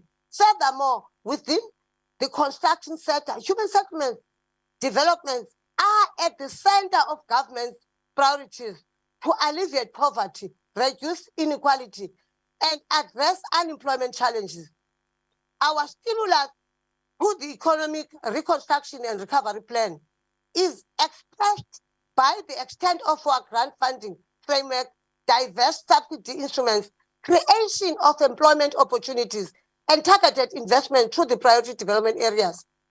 And I want to again say, over the past few months, Minister Mumuloko Kubai and the entire human settlements team embarked on provincial roadshows to access what was working and what needed some improvements.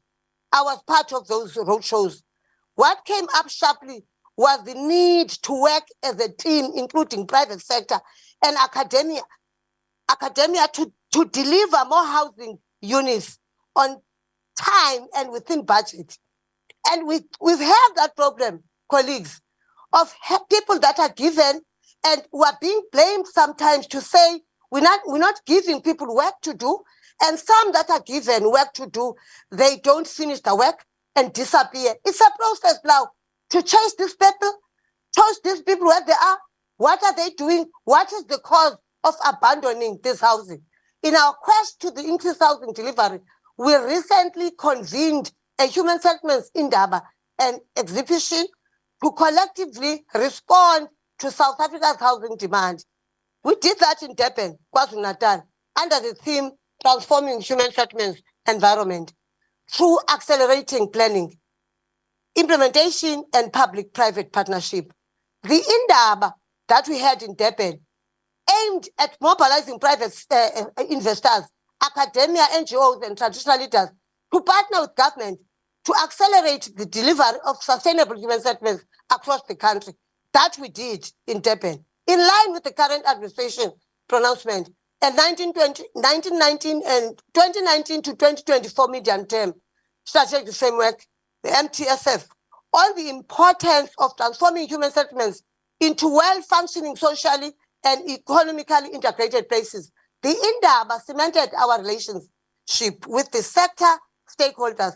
We have no reason to doubt that the commitment shown will help government to realize partially transformed communities, adequate housing and security of tenants through the provision of much needed housing opportunities and improved qualities of household life.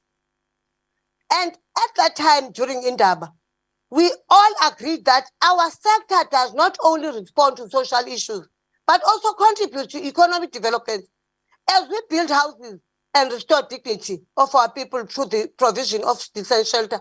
We also create economic and job opportunities. Moreover, as we implement the project, we empower our communities through skill transfer, thereby empowering them to provide for themselves at the end of the program. Critically, we continue to pay special attention to designated groups across the value chain. Accordingly, we have committed ourselves to setting aside 40%, 10%, 5% for women, youth, persons with disabilities. I want to again speak on this one. We made roadshows to all provinces that we have women that were fighting that they must get this 40%, 10% and 7% with persons with disabilities. We are struggling because the role of national is to give provinces to deliver. And then what we do, we follow that money and monitor if this is happening. And I want to promise you, we're not doing good in terms, I must be open and speak truth here. We're not doing good as government in terms of making sure that 40% for women, youth, and also persons with disabilities are given this percentage that we are talking about. As this is an international seminar attended by delegates and participants from various countries, it would be remiss of me not to talk about the role of South Africa as signatory to international treaties and agreements whose principles are defined as obligations of government to protect the rights of their population in relation to the provision of human settlements vis-a-vis sustainable government goals. New Urban Agenda 2016, Agenda 2063, the department has thus recently demonstrated its commitment towards realization of these treaties by launching a global action plan framework on the informal settlements and slum eradication. The objective is to contribute towards accelerated of sustainable development goals and the new urban agenda. This was anchored by the successful hosting of the executive director of UN Habitat by the minister in October. UN Habitat was there in October and we're working together, culminated to the signing of an MOU between South Africa and UN Habitat. That is done, colleagues. On issues of climate change, we are undoubtedly transitioning to the future of decarbonizing housing. The department is currently drafting the climate change strategy, which is aimed to promote healthy homes and greener spaces, and also improve energy efficiency and sustainability of our housing stock delivery. I want to talk again about climate change. What happened in KZN, what happened in Northwest, what happened in the Eastern Cape, it made the department to again try to come up with budget to make sure that we build those houses. And the issue of the land in South Africa is still a problem, because you might say, because we also believe in our rituals as Africans. I'm talking to a seminar which is international, houses that sometimes people might say, I don't want flats. How am I going to do my rituals if you build flats? So we must listen to those and make sure that if we find land, we must do what is needed by our people on the ground. Ladies and gentlemen, I am particularly pleased about the emergence of the Institute of the Human Settlements Practitioner South Africa. I'm very glad you are fulfilling a viable role of being a voice of human settlements practitioners in our country. We enjoy working with TWO. It has long been desire of the department to partner with professional associations specific to administration and management of housing and human settlements.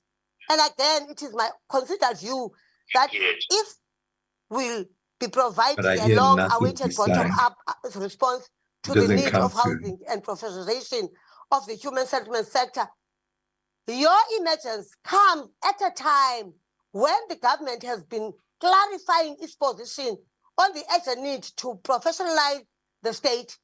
The sector, therefore, is open to working with Institute of Human Settlements Practitioners, South Africa, and other professional associations in the built environment to complement the professionalization work undertaken by the sector. The alternative offered by NDP is a country where most South Africans will have access to affordable services and a quality environment. The new development will break away from old patterns, and significant progress will be made in retrofitting existing settlements. In rural areas, targeted investment and institutional reform will drive revival of rural South Africa towards 2050. In short, the NDP has a vision to create integrated, sustainable human settlements which have an economically vibrant base. The need of professionalization has been established beyond doubt and is embedded in the deliberation involving all role players of human settlement sector. It is for the conduct of professionals to be regulated by professional association. It is important that professionals submit themselves to the pattern of lifelong learning over the span of their careers. They need to commit themselves to deepening their knowledge and skills and seek new ways to improve services to their clients and customers. And I want to emphasize this again, that we want all the clients of human settlements to be happy. And for that to be the constituencies and also the human settlements to be happy, we need again to make sure that we work closely with all human settlements families. The Department of Human Settlements is a pioneer of professionalization with the South African government and together with organizations such as this Institute of Human Settlements Practitioners, South Africa. We are leading in drive towards a globally competitive, social conscious, professionally competent, and demographically diverse civil service. Together with various partners, we have successfully developed education and training standards, a qualifications framework, a clear education pathway in form of named professional degrees. And I want to say again, one of the remarkable milestones which emerged out of human settlement sector professionalization project over this period was the introduction of under and postgraduate human settlements academic programs in various universities in South Africa and establishments of chairs of human settlements development at the Nelson Mandela University and Mangosuthu University of Technology. I hope they are here with me. Last year, the department of this institute established a task team. I think a Professor Mbanga will agree with me. We did establish a task team with the intention of setting up modalities of cooperation, collaboration, knowledge, advancement, and frequent interaction between the department and the Institute to promote the sector professionalization program. We have already seen results from this work of that task team. And I want to commend the task team. We collaborated with the Institute in several events.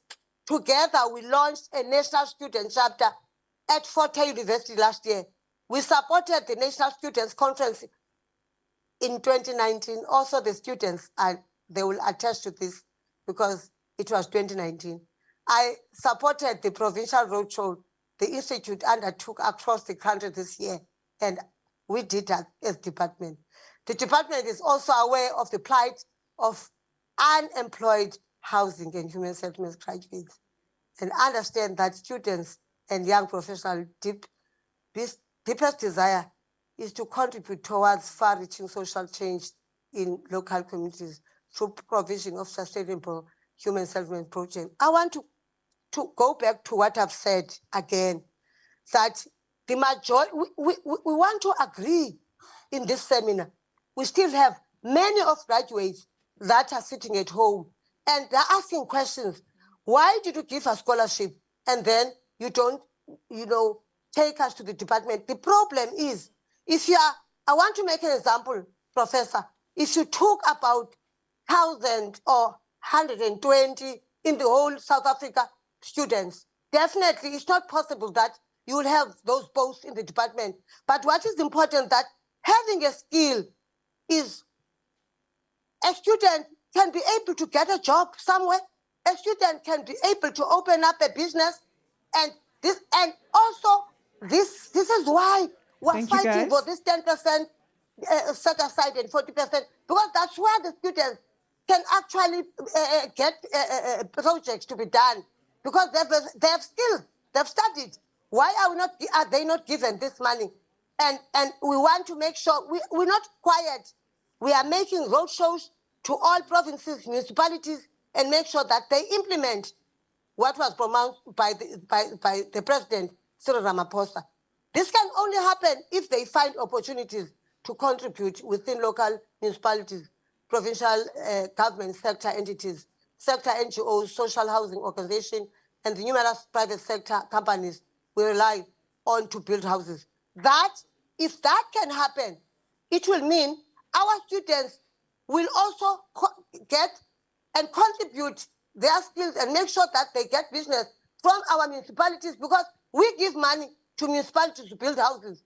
So there is no need, we can say, no, there is no work. There is too much work. That value chain, again, it's quite important that we're not looking at only building houses. You can deliver window frames, we can deliver bricks, we can do whatever, as long as value chain. Cement, those are things that we think women can benefit from, and our children. The Minister of Human Settlements has instructed the department to develop a program that supports graduates' access to employment and business opportunities in the sector.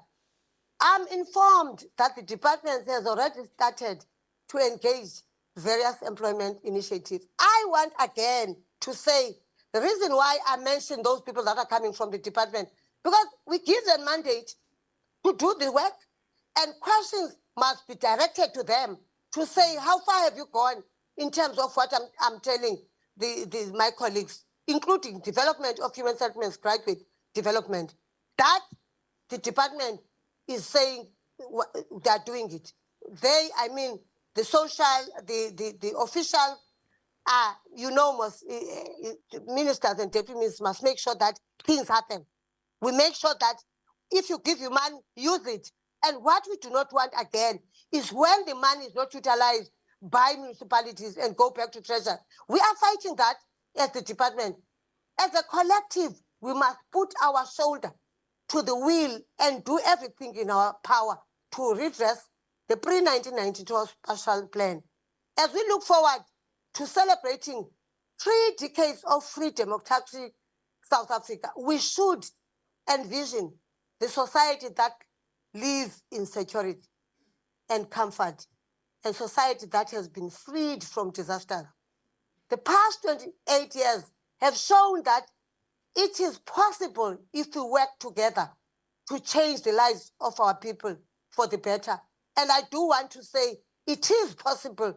The reason why I'm saying so, if we work together and as a family of human settlements, and again, constructive criticism, we accept that, and to say in this seminar that if you can change it to this, because you are our family, Professor Mbanga. We're not saying we're all is well. We're not saying we are so good. We will be helped by you.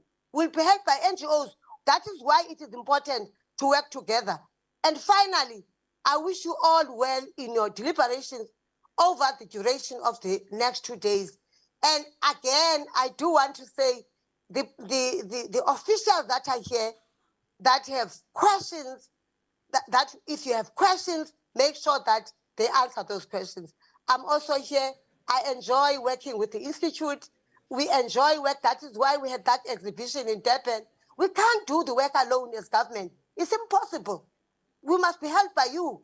And I think this seminar, Professor Mbanga, we want to thank you for organizing this seminar because we're going to gain from this seminar as human settlements. I thank you.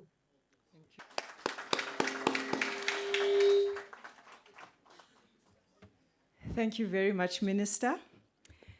Now, ladies and gentlemen, we are a beautiful family, but we also know every family has its challenges. There's no doubt about that. We would be lying to ourselves if we said everything was perfect. And obviously, a lot of the questions, a lot of the thinking that has been raised here is highlighting some of the challenges that we experience as a family. And that is why we are here. We are here to collectively find the solutions to the challenges that we have. As a youth development practitioner, one thing that I want to highlight is that youth unemployment and graduate unemployment is not only a problem that is unique to human settlements. It is unique to, it's everywhere, in every sector. So it is definitely an initiative that we need to work together towards. I see Prof's hand. Can we get a mic to the Prof?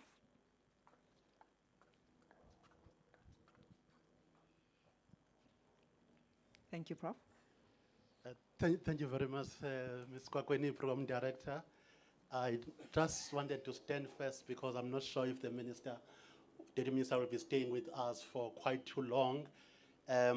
First, to thank the Ministry, and in particular, Deputy Minister, for taking time out of his schedule.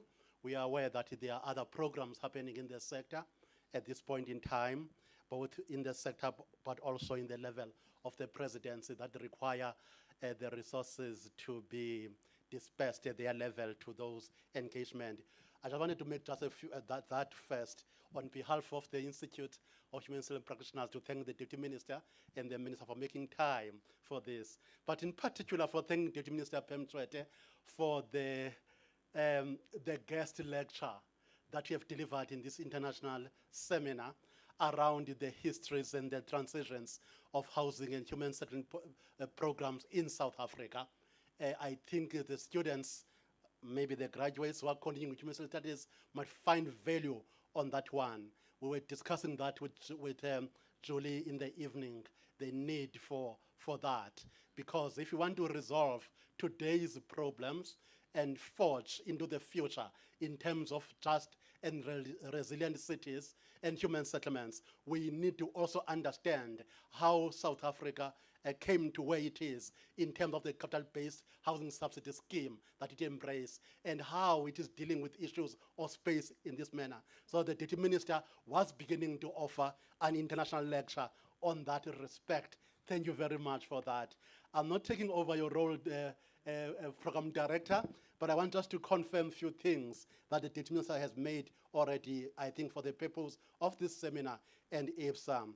I think to confirm that the department is supporting the work of the Institute in kind, yes, without a memorandum of agreement. She made the reference to a process of consultation which includes a joint task team that has been underway trying to distill these areas of cooperation. And in our instance as the Institute Board, we are looking on an MOU that will serve the membership of this young organization, but importantly, bring value and impact in society. Because as this institute, which is an association at this point in time, we are paving way for the establishment of a council of human settlement practice in South Africa. And we are beginning to position that council as a council that is embedded on challenges of society, not sitting aloof somewhere, concerned about its own business and being a professional, being happy with the registration certificates as a professional that you are hanging in my office. But that council should be embedded on the change that we are seeking in our society in South Africa and in the global South. So I want to confirm that that task team has been underway and we are working towards concluding it. That task team has produced a draft MOU which we are interacting with the National Department. Secondly, that task team has developed what I was saying to Thando Mteto is a position paper. They were writing it as a draft bill. I said we don't have an authority to develop legislation for the country. What we can do as an institute and an NPC is to provide a position paper for consideration by the ministry itself on its way to Parliament for enacting a legislation that will take us forward in professionalization. I want to put up that also after the DM's speech, that it is a high priority, that position paper, and with the ministry prioritizing this area of a legislation for establishing of this council. Whilst we contribute on the review of the Housing Act for the legislation on human settlements, we have realized that there is a need to have a separate legislation that will go through the parliamentary process for establishing a council. Because Siphelele Buthelezi in KwaZulu-Natal is challenged right now with placing himself within the housing delivery value chain. And it does appear the issue right now today is that he is not affiliated to any council and therefore cannot sit side by side with other young professionals in the built environment. So we put that forward at this point in time. Secondly, I think we welcome the I want to call it a pledge, the ministerial pronouncement. Two pronouncements. One pronouncement being that the ministry and the department will continue to cooperate with this young organization which is supporting the agenda of professionalizing the sector in this country as one pronouncement, which we're going to record it for tomorrow, Siphokazi. The second pronouncement that we're going to take forward and record for tomorrow, made by the ministry, is the fact that a national program for graduate placement and entrepreneurship in the sector is being designed. We will, as a board of this institute, participate in that program directly as a board.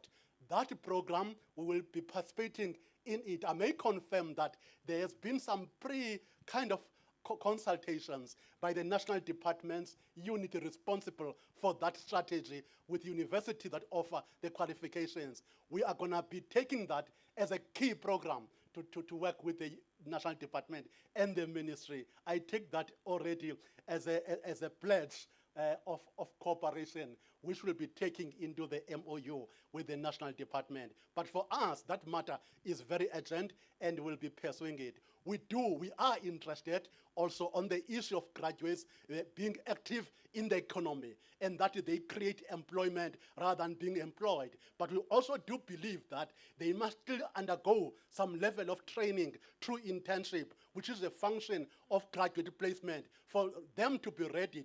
We do have partners in terms of NARO and CIH who are ready to mentor the young people in this country to participate in the housing and human service economy. We are working on exchange programs which will be linking these young people who are in this room to those organizations who want to offer their services, with them being posted to housing authorities in the US for them to come back in South Africa and apply knowledge. This we're going to bring into that national program for graduate placement and entrepreneurship. Thank you very much, colleagues.